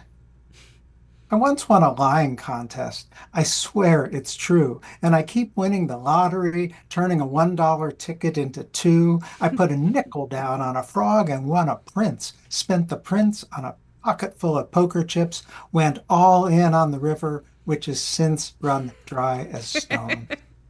I'm telling you the truth. I don't know why. I always lie. I sometimes do. I didn't see your email. Your text didn't come through. I called your mother, but she didn't pick up. I'm happy with whatever you choose. This is not a lie. I just don't care as much as you do. Should I tell you the truth? Okay, I have won the lottery. I spent my life savings of stories about heart attacks and elevator rides and with rock stars and being teased for my fucking speech defect and not even being chosen last for a pickup baseball game and my father dying too soon and long walks in our woods on those days when the leaves are just starting to fall and me being so sick with the flu that I had to crawl from my bed to take a leak. I spent all these stories on a single ticket and won all the letters in the alphabet, which I dumped onto a page and rearranged into 1,000 poems written in 1,000 yet to be named. I'm still not sure what winning means. I lied again. I do. It is the chance to tell fibs that sound like truths, to spin rhymes that get the likes of at least 10 Facebook friends, and my mother, too. I wonder if she'd approve. Aww. Yeah. That's great, Dick. I really enjoyed that poem. Yeah, that definitely is. And I can relate to a lot of those feelings. Yeah. I can too. Yeah, really can. Pour my soul out for those 10 Facebook likes. Yep. Totally get that. I think that might be a common theme on this thread. Anyway, I appreciate you all so much. Yeah, thanks so much, Thanks, Dick. Dick. Great to see you. Yep. Thanks. Bye. Yeah, it was Dick Westheimer with Hey Mom, Who's Been Gone for 20 Years? I Won. Good title, too. Let's go to Nidhi to Karthik next. Hey Tim, hi Katie. Hey Nivy. Hey Nivy, yeah, thanks so much for joining in. And I see you're in work there. As always, getting a bit of a break to join Rattle. Yeah, well, I'm so glad you could join us. So, so what do you have to share? I have a slightly fun poem to share for someone unexpectedly winning something. Mm-hmm. Great. Okay, well, I've got it already. It's a short one. Okay, yeah, sure. She wandered in and then took a few unsteady steps, drawn by the smell of breadcrumbs and paint. No one paid her any heed, for she was but another city bird. No one paid her any heed until she knocked over a canvas splattered with blue and gold and walked across it. The judges stared, then stared some more, whispered, and nodded. A masterpiece, they said, pinning a ribbon onto the mess she had made. The pigeon at the art show. Sorry for laughing. Oh, that's great. Wow, I love that. Yeah, that was so fun. And I love the use of the title at the bottom, too. I'm sorry. I was laughing. Which, I mean, if it came to the top, it would spoil the entire joke of the poem, so I just thought it well, made more sense at the bottom. Yeah, the irony of it, too, is who's that poet? He used to come on all the time. I'm drawing a blank in his name because my two brain cells left. Oh, yeah, that would always title them at the end. Yeah, but he would put the titles at the bottom because he was a curator at an art gallery. Right. And he was used to the titles being underneath the paintings. And so he'd started doing, He used to always put it at the end. Yeah, well, excellent use of that. The poem, you're right. It wouldn't work unless you moved the title down. Wow. I can really see this painting in my head, too, which I'm enjoying. Yeah, well, very fun. Thanks so much, Nibby, for sharing that. I'm glad you could find time. Yeah, thanks. Thanks. Tim, Katie, have a good evening. Thanks. Have a You too. great day. Good day. Thank you. All right, yeah, that was Nibby to Karthik with the pigeon at the art show. That's great. That was a lot of fun. That should be like a children's book, too. That should. I would so buy that. Yeah, well, Nibby's got the copyright. Yep. So, it's on you, Nibby, and all your abundant free time. Just whip us up that book. That would make a great book, though. Yeah. I'll get to work on it. All right. And let's go next to, I'm trying to see, see if we have any other folks from overseas. Mm-hmm. And Siobhan is here, Mr. First Time Through, flicking through the little windows. Hey, Siobhan. Hello. Hi. Hi, yeah, great to see you. Right. So this week, my poem, I'm a very keen dancer, and something sad happened in the dance world about a week ago. So I've written about that. And so the poem is called Spotted Child. Okay. Spotted Child. Have you noticed how sometimes Michaela wears brown ballet shoes to match the color of her skin? But her chest also bears white splotches. She was bullied for vitiligo, in Sierra Leone called a child of the devil, given less food at the orphanage. Once a ripped magazine cover blew onto the railing and she glimpsed a tutu dancer on tippy toes. Would anyone want a spotted child? Oh, A New Jersey family adopts her. Junior classes, Youth America Grand Prix, Dance Theatre of Harlem, Dutch National Ballet, a cameo in Beyoncé's Lemonade, second soloist of the Boston Ballet. But still, she has nightmares of the rebels' machetes. I'm reading The Guardian's Weekly Digest. I pause. Michaela has died at 29. Cause of death undisclosed. She lost and won and lost lotteries of life. Yeah, heartbreaking How story. sad, 29. Yeah. Well, thanks so much for sharing that. Okay, thank you very much. Yeah, thank you. Yeah, heartbreaking poem, Spotted Child. Yeah, by Siobhan Brownlee. Next, let's go back in the order of appearance here, and Jared Campbell is up next. Hello. Hey, Jared. Hey, Jared. How's it going? Good. Great to see you. Good to see you. So what do you have for us? So I have Haiku to Kill Time. Interesting. And looks like a haibin to me. It is. Yeah. All right. Spoiler alert. All right. Well, let's hear it. Yesterday I went to Whole Foods. Linda paid while I arranged the brown paper bags in the cart, thinking of the only meaningful race I've ever won, the race to fertilize the egg I also am. Being somehow doesn't feel like victory, I guess because there's no one I beat. A victory over nobody and nothing. But there is a sense in which that day I won a race against 250 million people who could have been. I wheeled the cart out of the store into the parking lot, and there they were, my other selves. 250 million people standing shoulder to shoulder, stretching past the horizon, looking weirdly more or less like me, their shadowy selves letting just a little sunlight through, their collective discomfort pulsing like a murmuration, their accusative stares making me feel like I had to justify myself. Hey, I said, "What are you doing here?" "What are you doing here?" one said. "Shopping?" A different loser yelled, "What makes you think you're better than any of us?" "Existence is a perfection," I said. Existence is an accident," one yelled. Another said, "Existence is a property of properties." They all started to talk over one another. "Existence adds nothing to the concept of the object. Existence is a becoming." The crowd gradually moved forward, arguing with itself. I turned back to Linda, who was slack-jawed. She pointed at a loser in the crowd. "That guy's handsome." "Linda, we should get out of here." But we couldn't leave, so we turned around and went back into Whole Foods to wait for the crowd to clear out. We ate some Whole Foods pizza. I wrote Haiku to Kill Time. Pizza aftertaste aspires to the permanence of grease spot on t-shirt. Pint of blueberries, some sweet, some sour, some bad, similar belly buttons. White under fluorescence, a dozen medium eggs.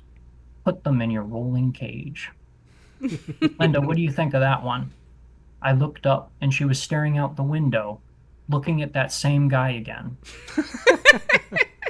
That was Haiku to Kill Time by Jared Campbell. Such a fun haibin there. Jared, I love the way you enter poems in such a unique, such a unique way. It's like you take something and you run with it. I'm always fascinated to see what you're going to have every week because it's always creative and unusual and really intelligent too. That was really neat. I'm going to be thinking about the 250 versions of myself now. I want to say that like there's no one else who would have written that poem, but there might have been like 250 million other people who would have written that poem. I'm apparently very replaceable. So. Well, I beg to differ. That was great. Thank you. Thank you. Yeah, thanks so much, Jared. Bye. Jared Campbell. I love the setting. It's great. Haiku to Kill Time. All right. And next, let's go to Rod DC.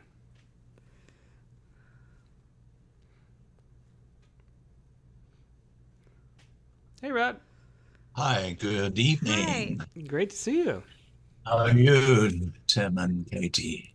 Yeah, we're I'm great. sorry, I'm always a little slow when I start. It's because I have essential tremor and trying to get the mouse to unmute myself. Is a challenge sometimes. Oh, no problem No at all. problem. No Take your problem at time. all. Yeah. If I seem like I'm delaying any time, that's what I'm doing. Oh, definitely. Never No would have worries at thought all, that. right? Nope. Yeah. So what have you got for us, though? Okay, this is a true story from 35 years ago. And every time anybody mentions winning something, this always pops into my head. So I thought it was time to put it into a poem. Oh, great. And it's called Some Things Are Best Not Said Out Loud. There's the writer, a pensive figure, hunched over a battered portable typewriter. She sits as still as a heron in the reeds, seeing but not seeing the wide skies of the flat reclaimed fens with their webs of dikes and ditches that drain the peat-black soil. Seeing but not seeing the myriad of wetland wildflowers that stud the banks and inlets among the reeds and rushes. Seeing but not seeing thousands of resident and visiting birds whose grace and beauty bring feathered magic to the slow wanderer of the great ooze. Is she going to write something? No, she's done writing. She's looking for differences, for a revelation or two, for 70 years of staring at water flowing to mean something, something that can help stave off the weaknesses of her physical decline, something that might bring answers, comfort, some way of coping, some way of pulling it all together. The river runs on. Nothing is revealed. Her tests come back. No cancer. Well, that's a win, she exclaims. 2 days later, a stroke pays a visit and casually strikes her down. Well, beautifully written story of a heartbreaking ending Yeah, there. Surprise wow. twist. Mm. Yeah. Yeah, beautiful stuff. Thank it was Rod Deasy with Some Things Are Best Not Said Out Loud. Yeah, thanks so much for sharing that, Rod. Thanks. All right, and next let's go to Megan McDonald, who was on. Megan was on last week, right? I think so. Yeah. Hey, Megan. Or the week before. I'm not. Okay, sorry. We have a loose sense of time these days. Yeah. well, I guess it's only when, for whatever reason, I'm in a creepy mode. So this one's completely made up, though, not the house from Winchester. Yeah, go ahead. Sorry. One more level. I am the motherboard, the avatar behind the scenes of mobile device games.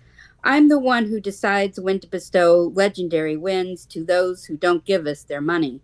I don't want money. I want you, your essence. I feed when you play, play, play. Those who pay to play are easy, boring, bland, barely palatable. But oh, for those moments when your fingers hover over the delete game. I give you a legendary hero, dragon, weapon, endorphins hit, and you play on. I feed hidden behind developers. I am cyber vampire watching you struggle for one more level. You will never delete me. Interesting, with the vampires coming up again after the William Shakespeare's lost that's haiku. true. We're getting ready for Halloween. We are. Very cool. Thanks so much for sharing that. Thanks. Yeah. And that was One More Level by Megan McDonald. All right. And let's go to Sean Evaningo Sanders.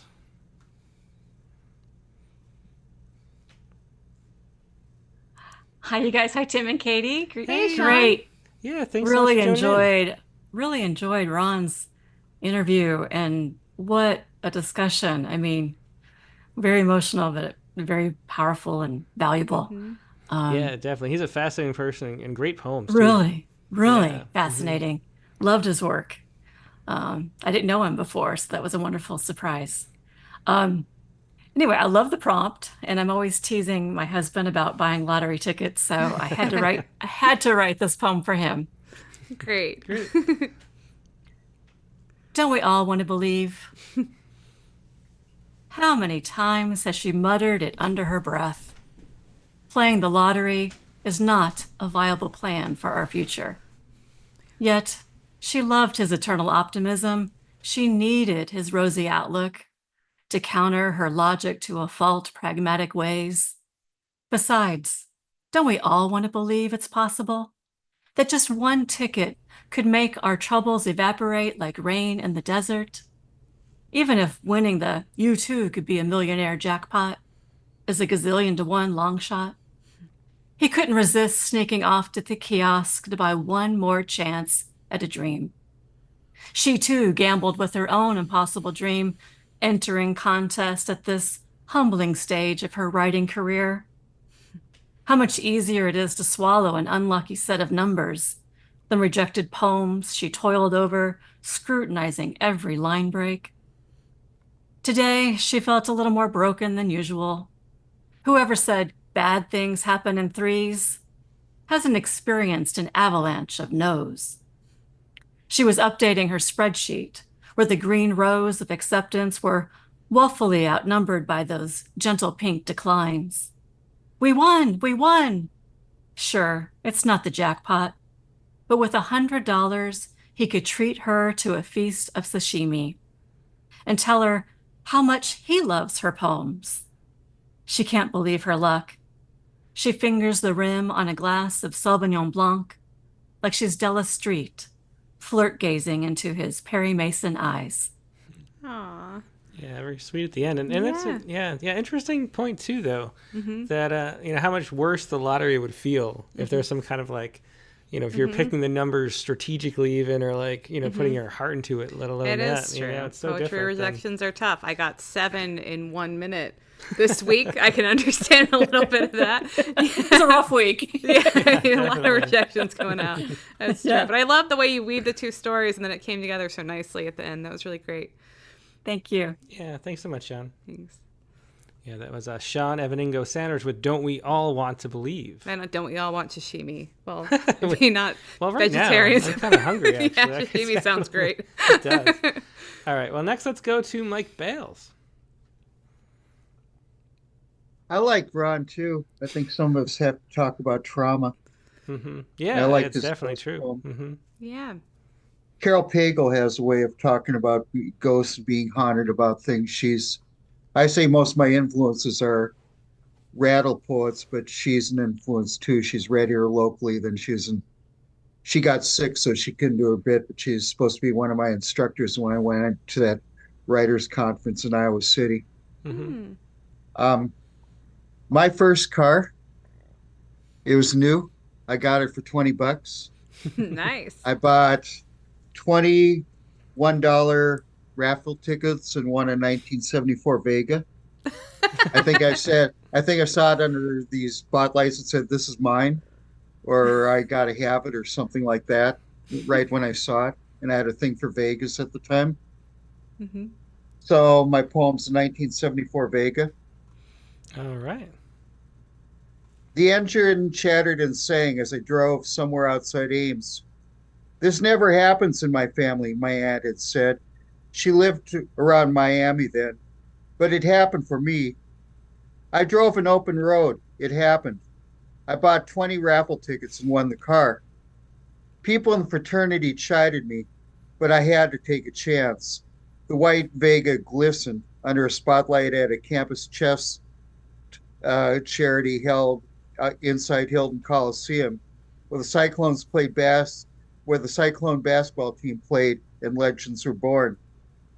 It was a Friday night and I had to stop and look. At that moment, I said to myself, "This car is mine." Ames is my home, I told my aunt, the place where I'm making my way. In the Iowa State community was a carnival, a collage of displays and fraternity yards for homecoming. Fraternity members chided me until I won. It was fall when I got the car, and the year passed with a whisper. but the school year had just begun. Late one weekend day, friends and I stuffed ourselves into the car. While they talked about their hometowns and farms, I was driving to the stars. Yeah, great last I line love there the turn too. in the end, yeah. Great turn again, Mhm. Mike. Yeah. Okay, thanks. Thanks. Yeah, thanks so And much. congrats on the car. That's true too, yeah. I had an old thrill, and Aunt of mine said that no one in the family won. I had 2 wins anyway, this and the contest last month. Oh, I had 2 yay. wins. Okay, thanks. Many more to Thanks, come to. Mike. Thanks, Yep. Mike. Yep. I hope. All right. Well, that was Mike Bales with 1974 Vega. All right. And next, let's go to Bijwajit Mishra. Hi, Tim and Katie. Hey, Hey, Biz. Biz. How Great to are see you? you. Good. Yeah, good to see you too. And I know it's too hard after that. I don't know, how long is the flight? Like 5 hours? 3. 3 days. No, it's 3 hours. Yeah. 3 hours. Yeah. And plus, yeah, to add a couple hours, the time Yeah. difference, right? So that makes Yeah, it the 5 time hours. difference. Yeah. Yeah. Although we were there so short this time, it sort of Yeah, didn't we feel didn't like... adjust to it fully. Yeah. But I also like who I sat by in the plane. So that was a plus. Oh, who was that? Okay. And the Wi-Fi worked well this time. No, it cut out for a long for a time. But then long we watched time. a little football, and that was Yeah, nice. yeah. Anyway. Yeah. So what do you have for us, Biz? I have a story. I don't know what good about the poem, but it's a good story. It is a true story. It just happened recently, 3-4 months ago. Oh, neat. I love true story. I'm such a sucker for movies when they say it. Like Fargo, how they did that. I fell so hard. Okay. Fargo, you talking about the movie? Yes. Mhm. The old one. I love that movie. I love that movie too. Yeah. I didn't even know the actress in that time. I didn't even she's know amazing. her. Mm-hmm. And Yeah, I saw, Frances McDormand. I said, is that a real movie? She's like a pregnant detective. I mean, they've So done it real. so well.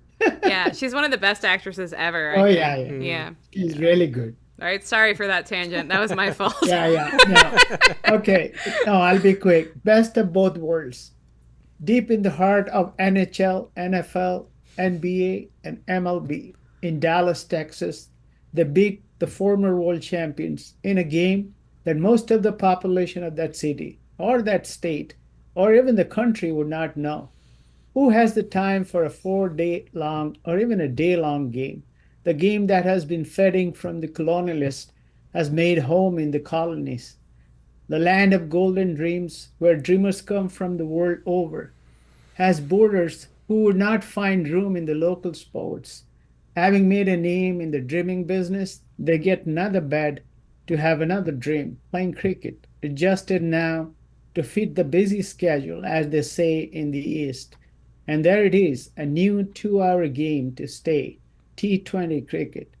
That can happen in any game, but the Americans beating Pakistan in T20 World Cricket was far beyond serendipity. Yeah, Yeah, it just happened in June. And it was, I mean, nobody plays cricket, but they played so well. And Pakistan team was the former world champion. And this team is most of them are, I think, IT professionals. They're like, the captain is, I think, a senior vice president in Oracle, and they're all immigrant families. They played so well, they made it to the final Super 8.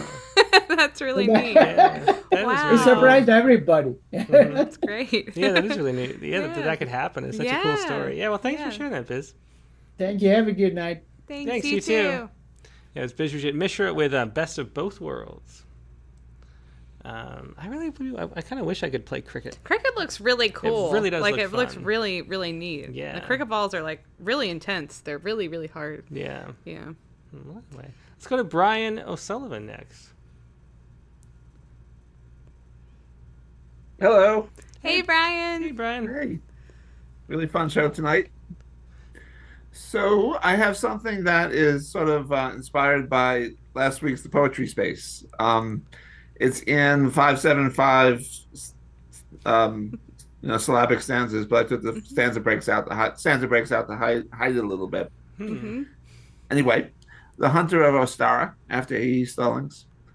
The small boy furrows his brow as he considers where he should look now, between the cushions of the couch, in the armoire that never opens? Where are the chocolate bunnies and the marshmallow eggs? He will ferret them out, this master seeker, so skilled he wins the hunt every Easter, and his sunken chest puffs out with pride as they place the pin on his vest. Later, much later, he is surprised to win a prize for his poetry, and more surprised that critics complain it's full of mere Easter eggs. What, he wonders, is more dear than a hidden Easter egg, that wondrous plunder? That's wow, great. I feel like I could do a whole episode of Poetry Space on this poem. So there's that. I have to say, so on the episode of Poetry Space, we were talking, with A. Stallings, so Brian's making this after A. Stallings. And one of the things we said was how it can lead to really interesting breaks. Of course, A. Stallings would not call these line breaks, which is also getting into more of the episode. But, this is really interesting, the enjambment here and everything that you're doing. And it sounds different than what you normally write. And I think it's a very interesting direction. It was fun to use that constraint. Yeah, it definitely made me break lines different places. She also has a poem called Dying Easter Eggs that was kind of cool to bring into the conversation. But she says that thing near the end of the Poetry Space about Easter eggs. I thought it was just so interesting. That's what made me want to This is hilarious. So this is an Easter egg, in an Easter egg, in an Easter egg. I don't even know how many levels we're dealing with here, but it's a lot of Easter eggs. That's great. They probably all fell and got broken. At this point.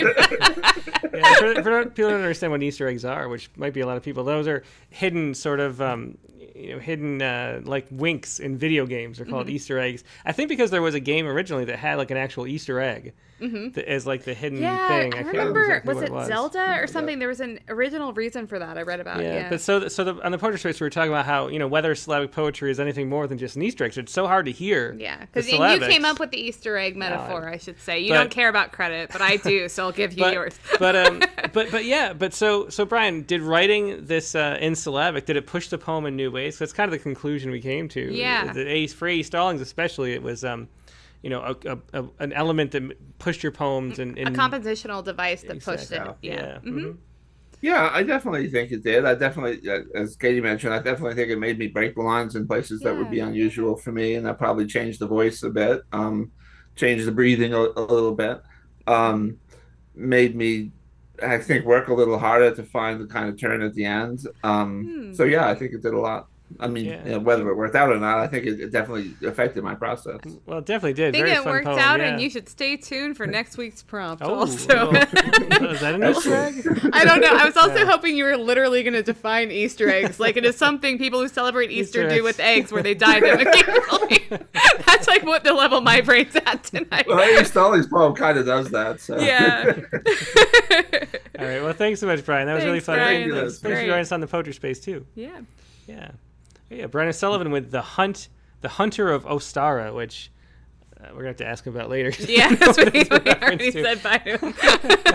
All right, so let's go next to Carolyn Codd.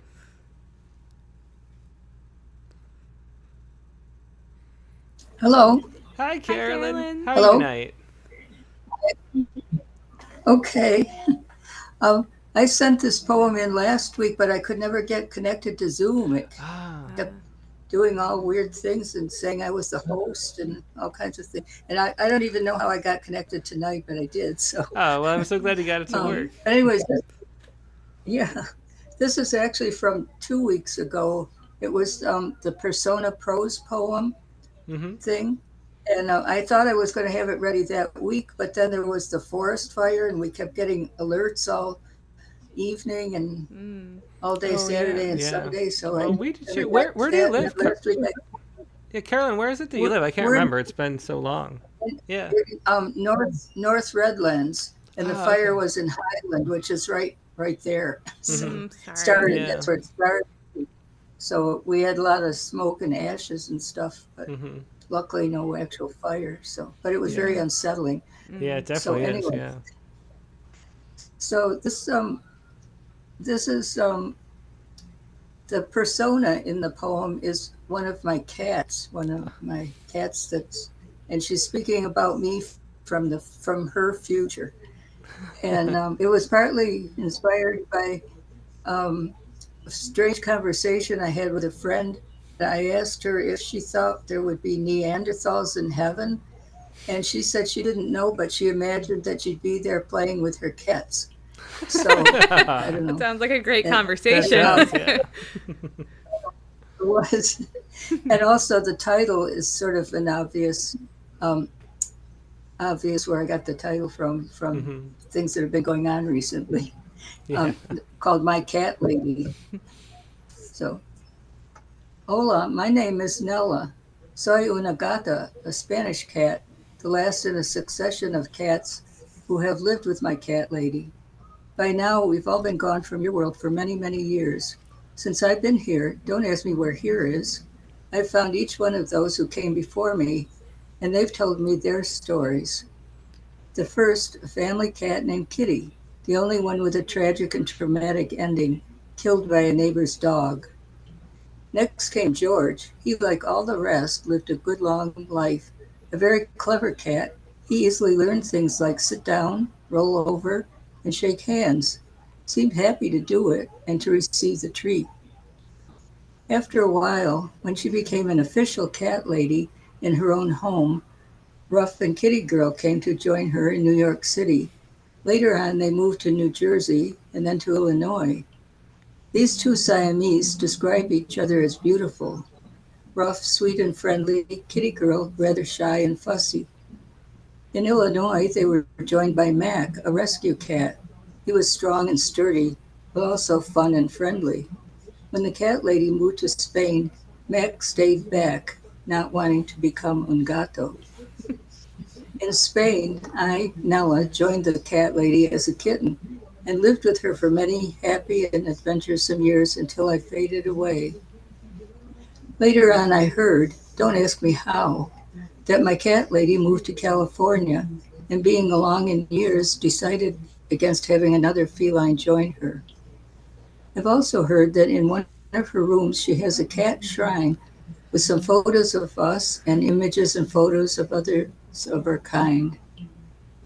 Meanwhile, those of us who have lived with our cat lady are here together sharing our memories. We all agree we'll keep waiting and hoping to see her again, and together we'll play and dance, meow, purr, and sing a beautiful song. Oh, what a sweet poem. That was My Cat Lady. Yeah, thanks so much for sharing that. And it's an interesting, thing about, pets having an awareness of how many other pets, how many pets their owners would have. It's such an interesting concept. Yeah. Yeah. Thanks so much for sharing that, Carolyn. Really sweet. Back. Thanks. Thank That you. was Carolyn Codd with My Cat Lady. And let's go next to Danica Dinsmore.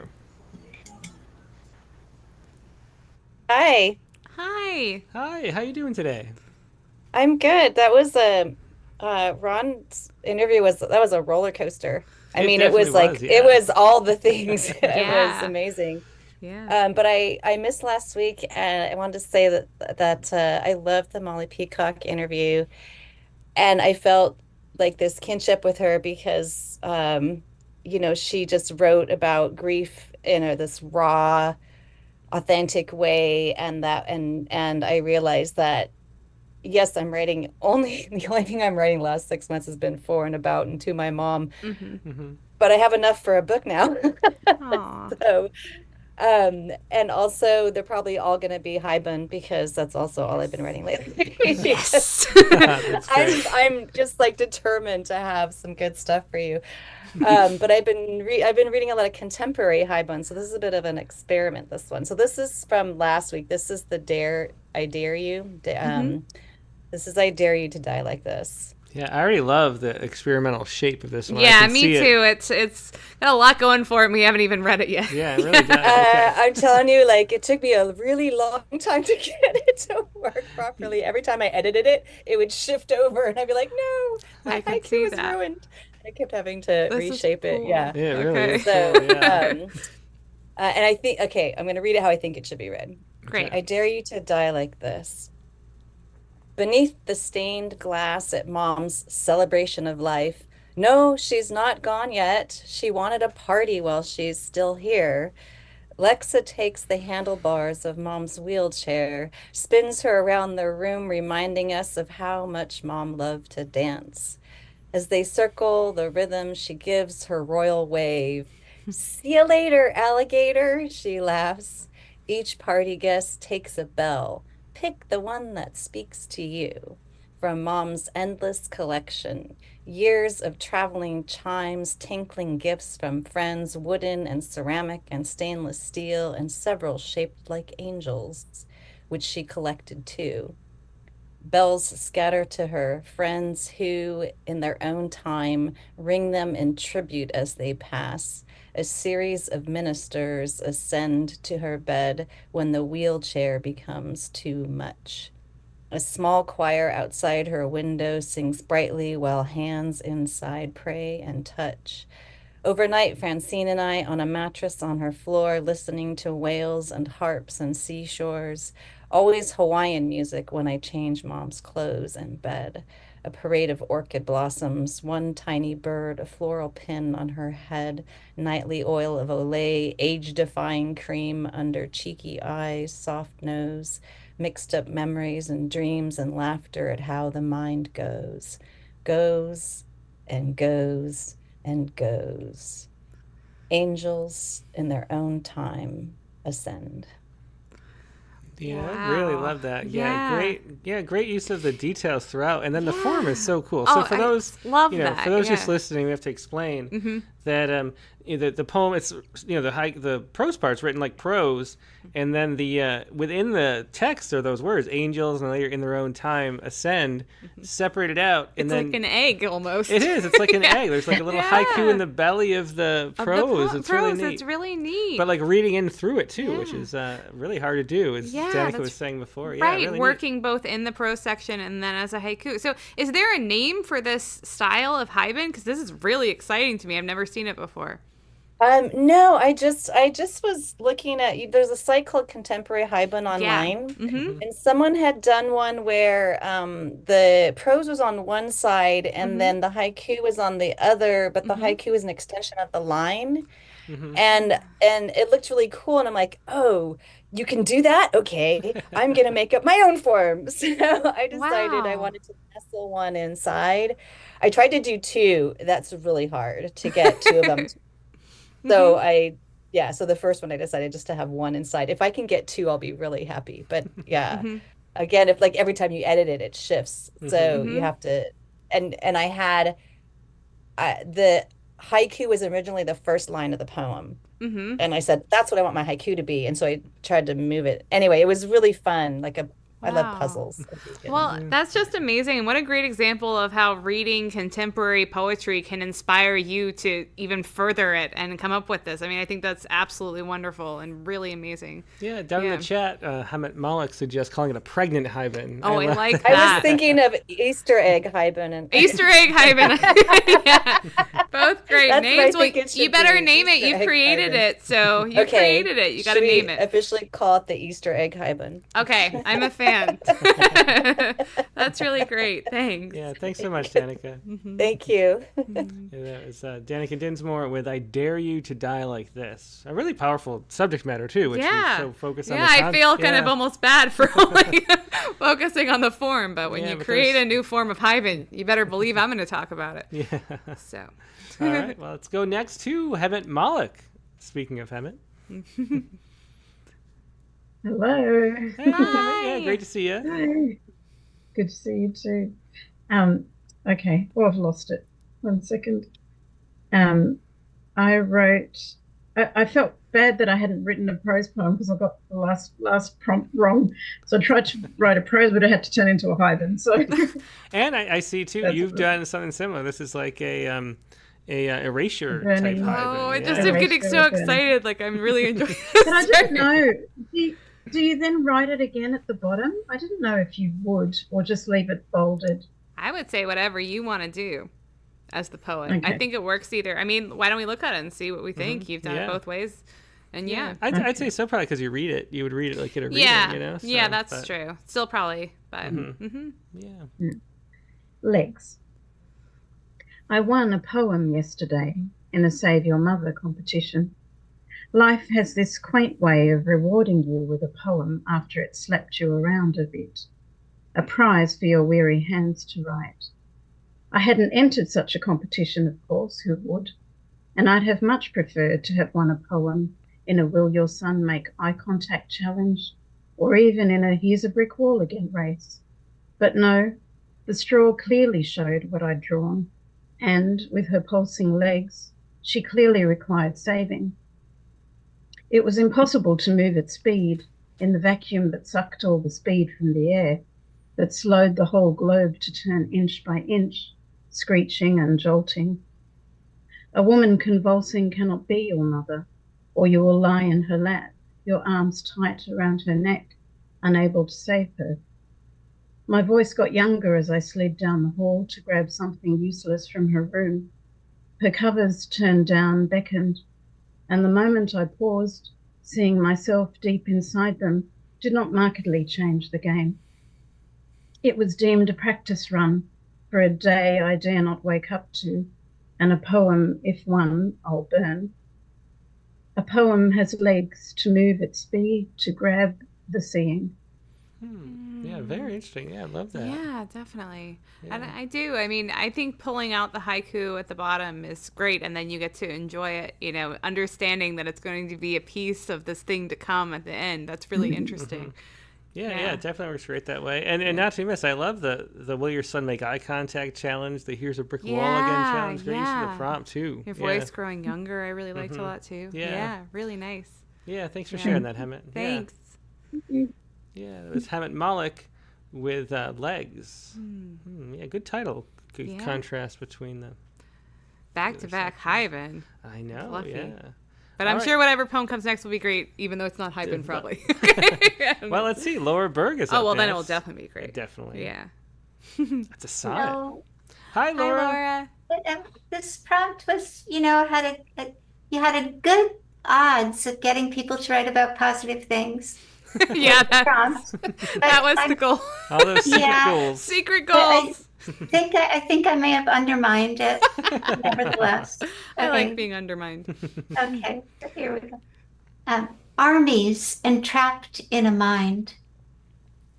The sun rolls down a ravine's throat in Roman Britain, sparking Celtic men in armor, 100,000 strong, packed so close they can't swing swords.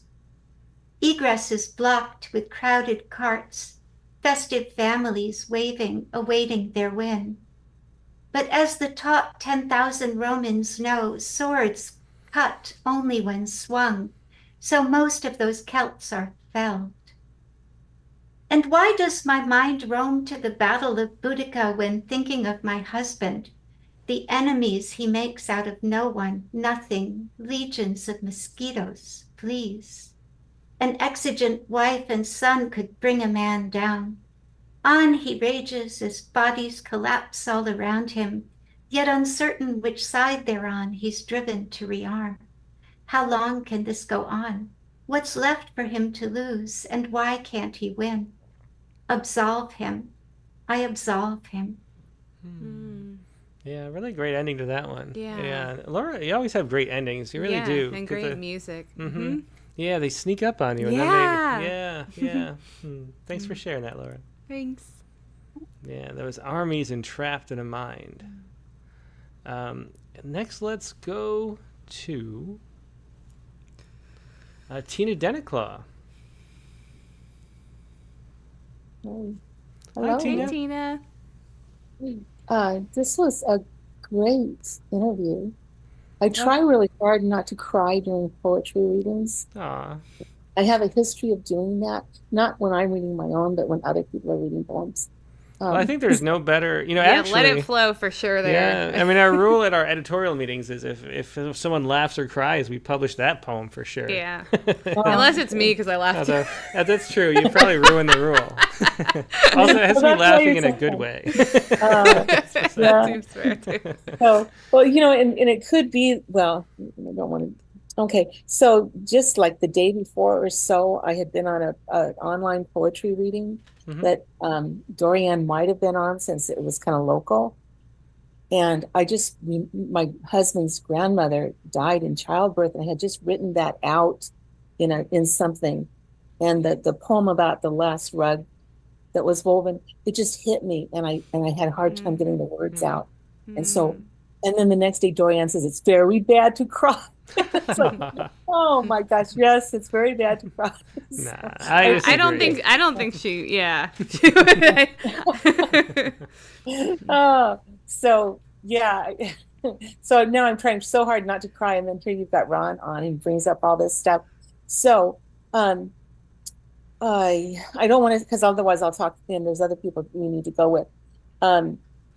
But I also, did you see the one I sent you with the picture on it? Yeah, we have the picture right here. I'll put it up. Let us know. You can do that later if you want at the end, so it's a surprise. If that's okay. Well, if you saw it for a flash second, just pretend you didn't. Everybody blinked. Well, and yeah, okay. Okay. So, yeah, so basically, this is kind of, any rate, it's always there, even though you have a life and you go on and you do good work and you do your best in life, there's always that undercurrent of trauma from things that nobody could control. Mm-hmm. So at any rate, I really understood him. What I have prepared for us tonight is an 18-line sonnet, as some people have called it prose. And I also have embedded in it, not really a haiku, it's the last two lines of the poem. And so maybe it's a haiba, but it's braided in. So it's kind of nothing because I'm finger painting still with poetry. So well, that's great. I'm looking forward to hearing it. Yeah, go ahead. So who could it be is the name. Summer day camp full of sunlight after first grade's end. Shy of all, I joined the circle.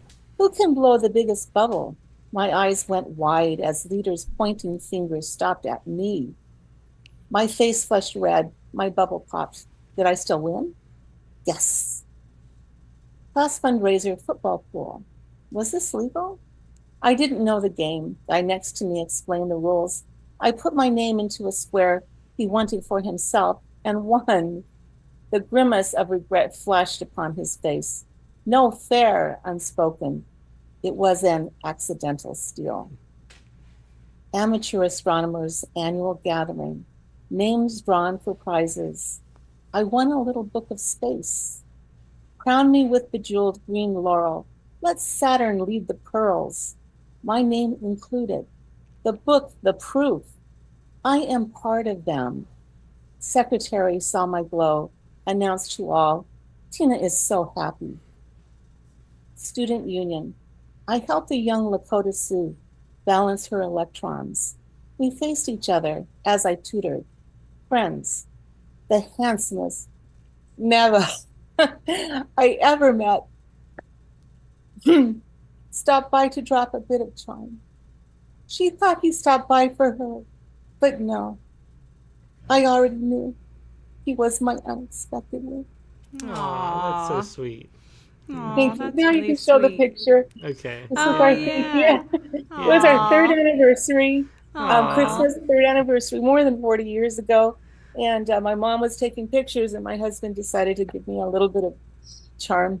That's a very sweet picture. Really I'm so glad it works. Yeah. But, yeah.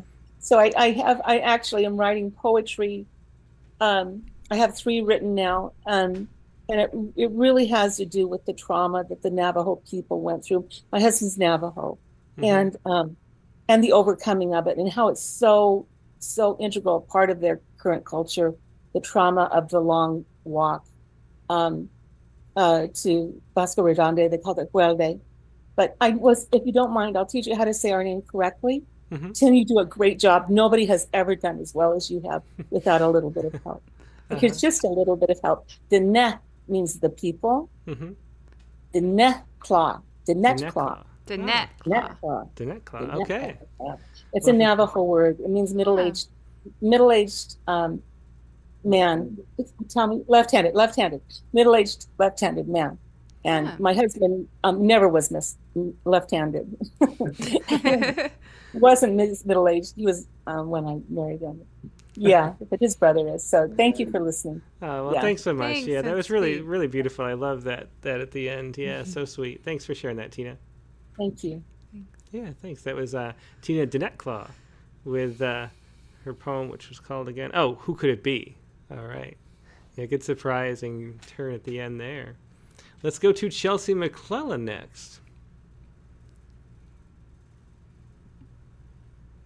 Hello. Hi, Hey, Chelsea. Chelsea. So how you doing tonight?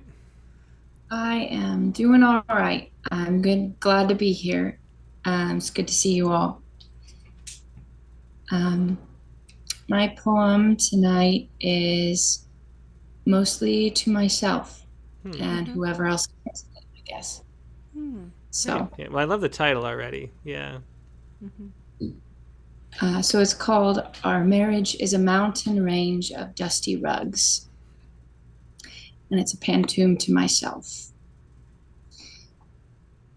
I know you never thought your trophy'd look like this. You even had a dedicated cotton cloth.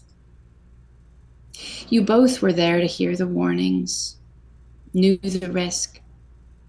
You knew that negligence attracts the closet moth. You even had a dedicated cotton cloth, your kiss, to wipe the oil off him after work. You knew that negligence attracts the closet moth would be the counselor's refrain. And yet, you shirk your kiss. To wipe the oil off him after work is not your job, nor his to save you from yourself would be the counselor's refrain. And yet, you shirk your God who did. You shun your ever-present help. It's not your job nor his to save you from yourselves. Your threadbare cloth can't make the trophy shine again. The God who could, you shunned his ever-present help. He could, but gave a brand new gift to you instead. Your threadbare cloth can't make your trophy new again. You both were there to hear the warnings, knew the risk. He gave a brand new prize to you instead. Wisdom. I know.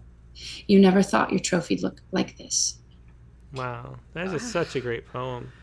Wow. Yeah. That's the one that's a little hard to respond to immediately. It was really beautiful. And what a wonderful use of the pantoum form, too. Yeah. Thank you. Appreciate it. Yeah, really wonderful poem. Thanks so much for sharing that. Thank you. Yeah. Good night. Good night. Night. That was Chelsea McClellan with Our Marriage is a Mountain Range of Dusty That was Rags. a really incredible poem. That really was, yeah. Yeah. Yeah. It's amazing. The prop lines are just, it's better than reading poetry magazine. It is amazing. I mean, yeah. that poem was incredible. Everybody's poems have been wonderful tonight, too. And wow. Yeah, I'm like overwhelmed. Like I'm tearing up. Okay. Yeah, me too, a little bit. Yeah. Well, thanks so much for sharing that, Chelsea. Thanks, Chelsea. Yeah. Let's go next to Joy Stahl, who hasn't been on in a while. Still from the classroom, though, I see. Hey, Joy. Yes. It's easier to Zoom from the classroom than from the house. Yeah. Well, I'm so glad you could be here. It's been a bit. Yeah. Been busy. So what have you got for us tonight?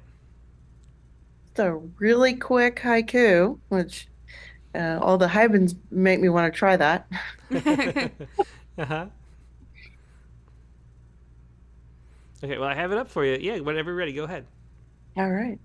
And this is a true story. Challenging student. Today we will write poems. Teacher wins a smile. Aw, and live from the classroom. That is the perfect place to share that. Yes. Yeah, that is great backdrop for that. Thanks so much for sharing that, Joy. Thank you. Also happy we're going to get somebody into Hyben. A convert coming in. Yeah. Got them all That signed was like up. my weird recruit. Like I'm constantly. Yeah. Well, thanks so much for sharing, Joy. It's always great to see you. Thank you. Yeah, it was Joy Stahl with a haiku. And let's go. I think the last person on the Zoom call is Noah Klein. Hey, guys. Hey, Hi. Noah. Yeah, great to see you. Thanks for sticking around through the end of the Zoom. Yeah. I don't have much of a poetry group anymore, so this is it. I actually look forward to this. Oh, that's great. Yeah, that's So I would stay on the call. I stay on the call always, like even if I read first. So it really doesn't matter. Took my neck to this, so. Great. Yeah. Did you guys receive the poem? I do. Yep, I got it right here. Yeah. All right. So for an audience of 2, I think Jared's on the It is call. still on YouTube. There are It more is, people yeah. listening. Most They're people definitely- like they read and then they go over to YouTube. So yeah, Oh, and no, I you tried couldn't to have have done it- that. No, I tried to on have it YouTube- open on YouTube.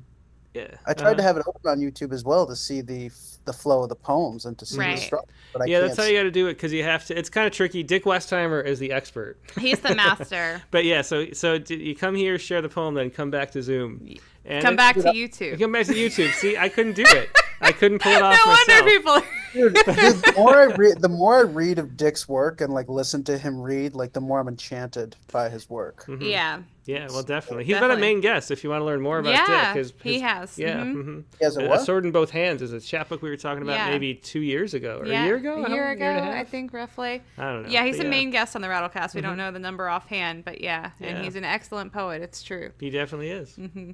Yeah. Well, thank you guys for the time and thank you for the patience. And I will now read Rejection 3.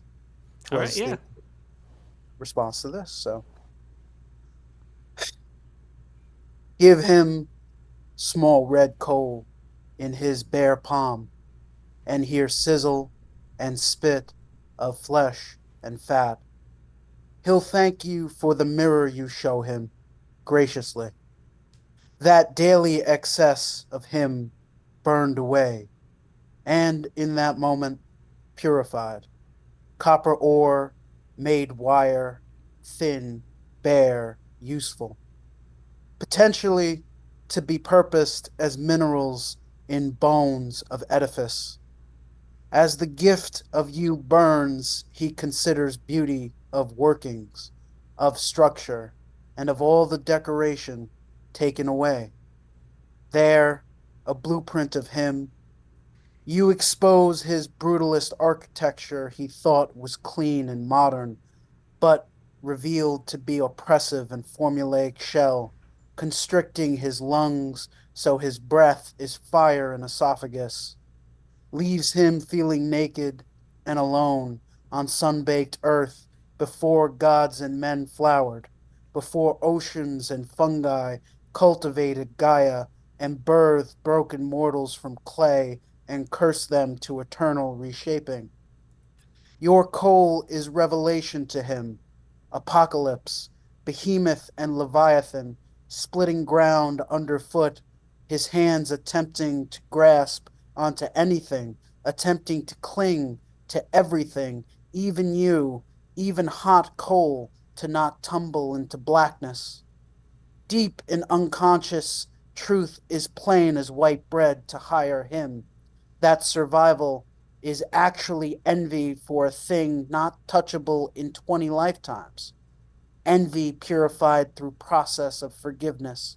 Carbon made diamond in pressure and heat beneath time. The eternal recipe, unwritten, unspoken, like the Tao, that describes how to render spirit protein, same when making lard from fatty meat on spit. You in him make ore metal, make tissue tallow, make soul energy.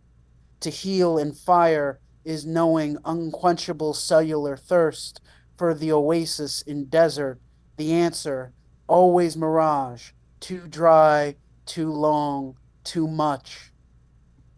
His hand closes like baby so that if he had access to spring, water would slip through dumb, uncoordinated fingers. Slow fist form holding trauma like lit dynamite stick, holding him, trying to hold you in him.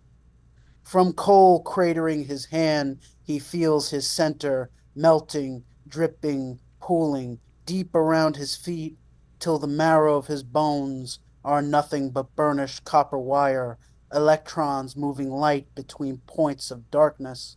There in the black, his empty eye sockets alight in soft red hue, fading. He says thank you again. Yeah, it was Noah Klein. Great rhythm in that poem, Noah. What's the title? I got to scroll up to it. Let's see. There it is. Rejection 3. Yeah. You know, I was thinking as you're reading, there's a poet you might like a lot, Gary Lemons, who we should have as a guest. He's got a book called Snake. And it feels like you're channeling the same kind of spirit with that poem. Yeah. I think you'd like that book a lot. We should have him on, Gary Lemons. Yeah. I will look him up. Yeah, and I wonder what happened to him. He's on Facebook, but I haven't seen a poem from him in a long time. But Well, it'd be a good thing to ask him if he was on the Rattlecast. That's true. Yeah. Anyway, well, thanks so much for sharing that, Noah. Yeah. Thanks. I appreciate you. Yeah, it was Noah Klein with Rejection 3. And now, let's see. I definitely saw Ted Bernal Guevara in the chat. Let's see what he's got for us as a poem. He definitely does have one. And it is this. He's got a photo, as he always does. These look sort of like cassowaries, but I think they're a little different. So some sort of bird like that. And with very bright blue feathers. With very bright blue feathers. Maybe they're cassowaries. I don't know. So let's see the poem and see what he's got.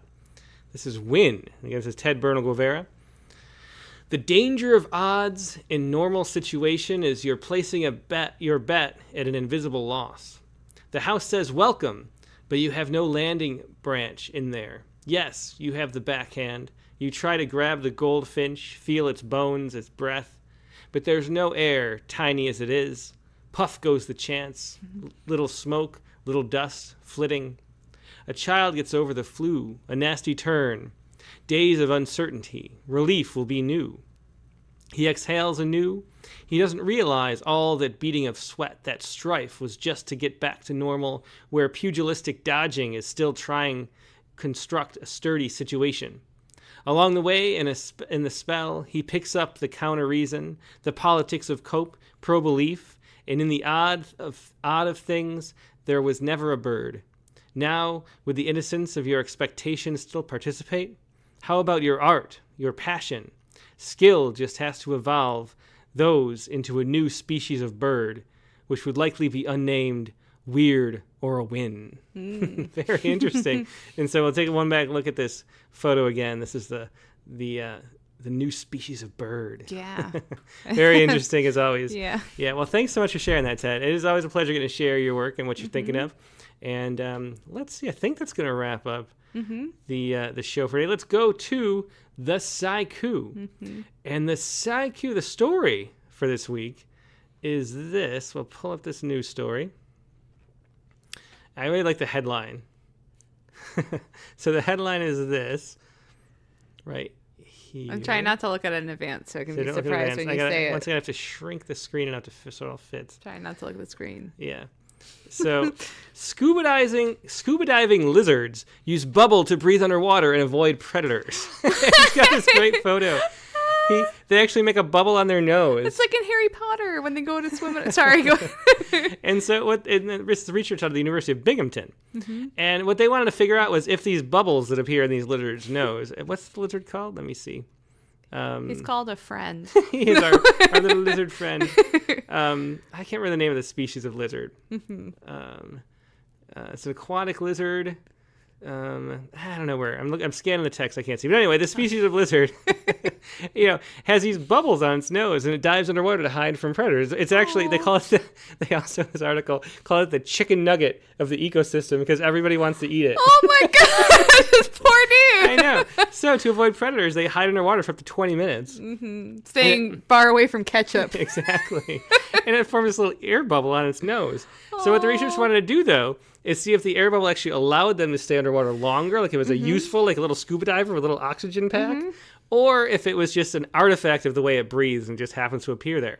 So what they did is its skin is hydrophobic, so it resists water, which was why these bubbles appear. They rubbed it with an oil to make it so the water wouldn't. That's mean. I know, and then they put them underwater and let them hide. And they just timed how long it would take for them to come back up. Yeah, okay. And the ones with the air bubbles got to stay underwater 30% longer. Okay. So they're actually little scuba diving lizards. Isn't that cute? Oh, that is cute. All right. So anyway, I thought that was a fun story. That is fun. And the article or the Sciku based on that is this right here.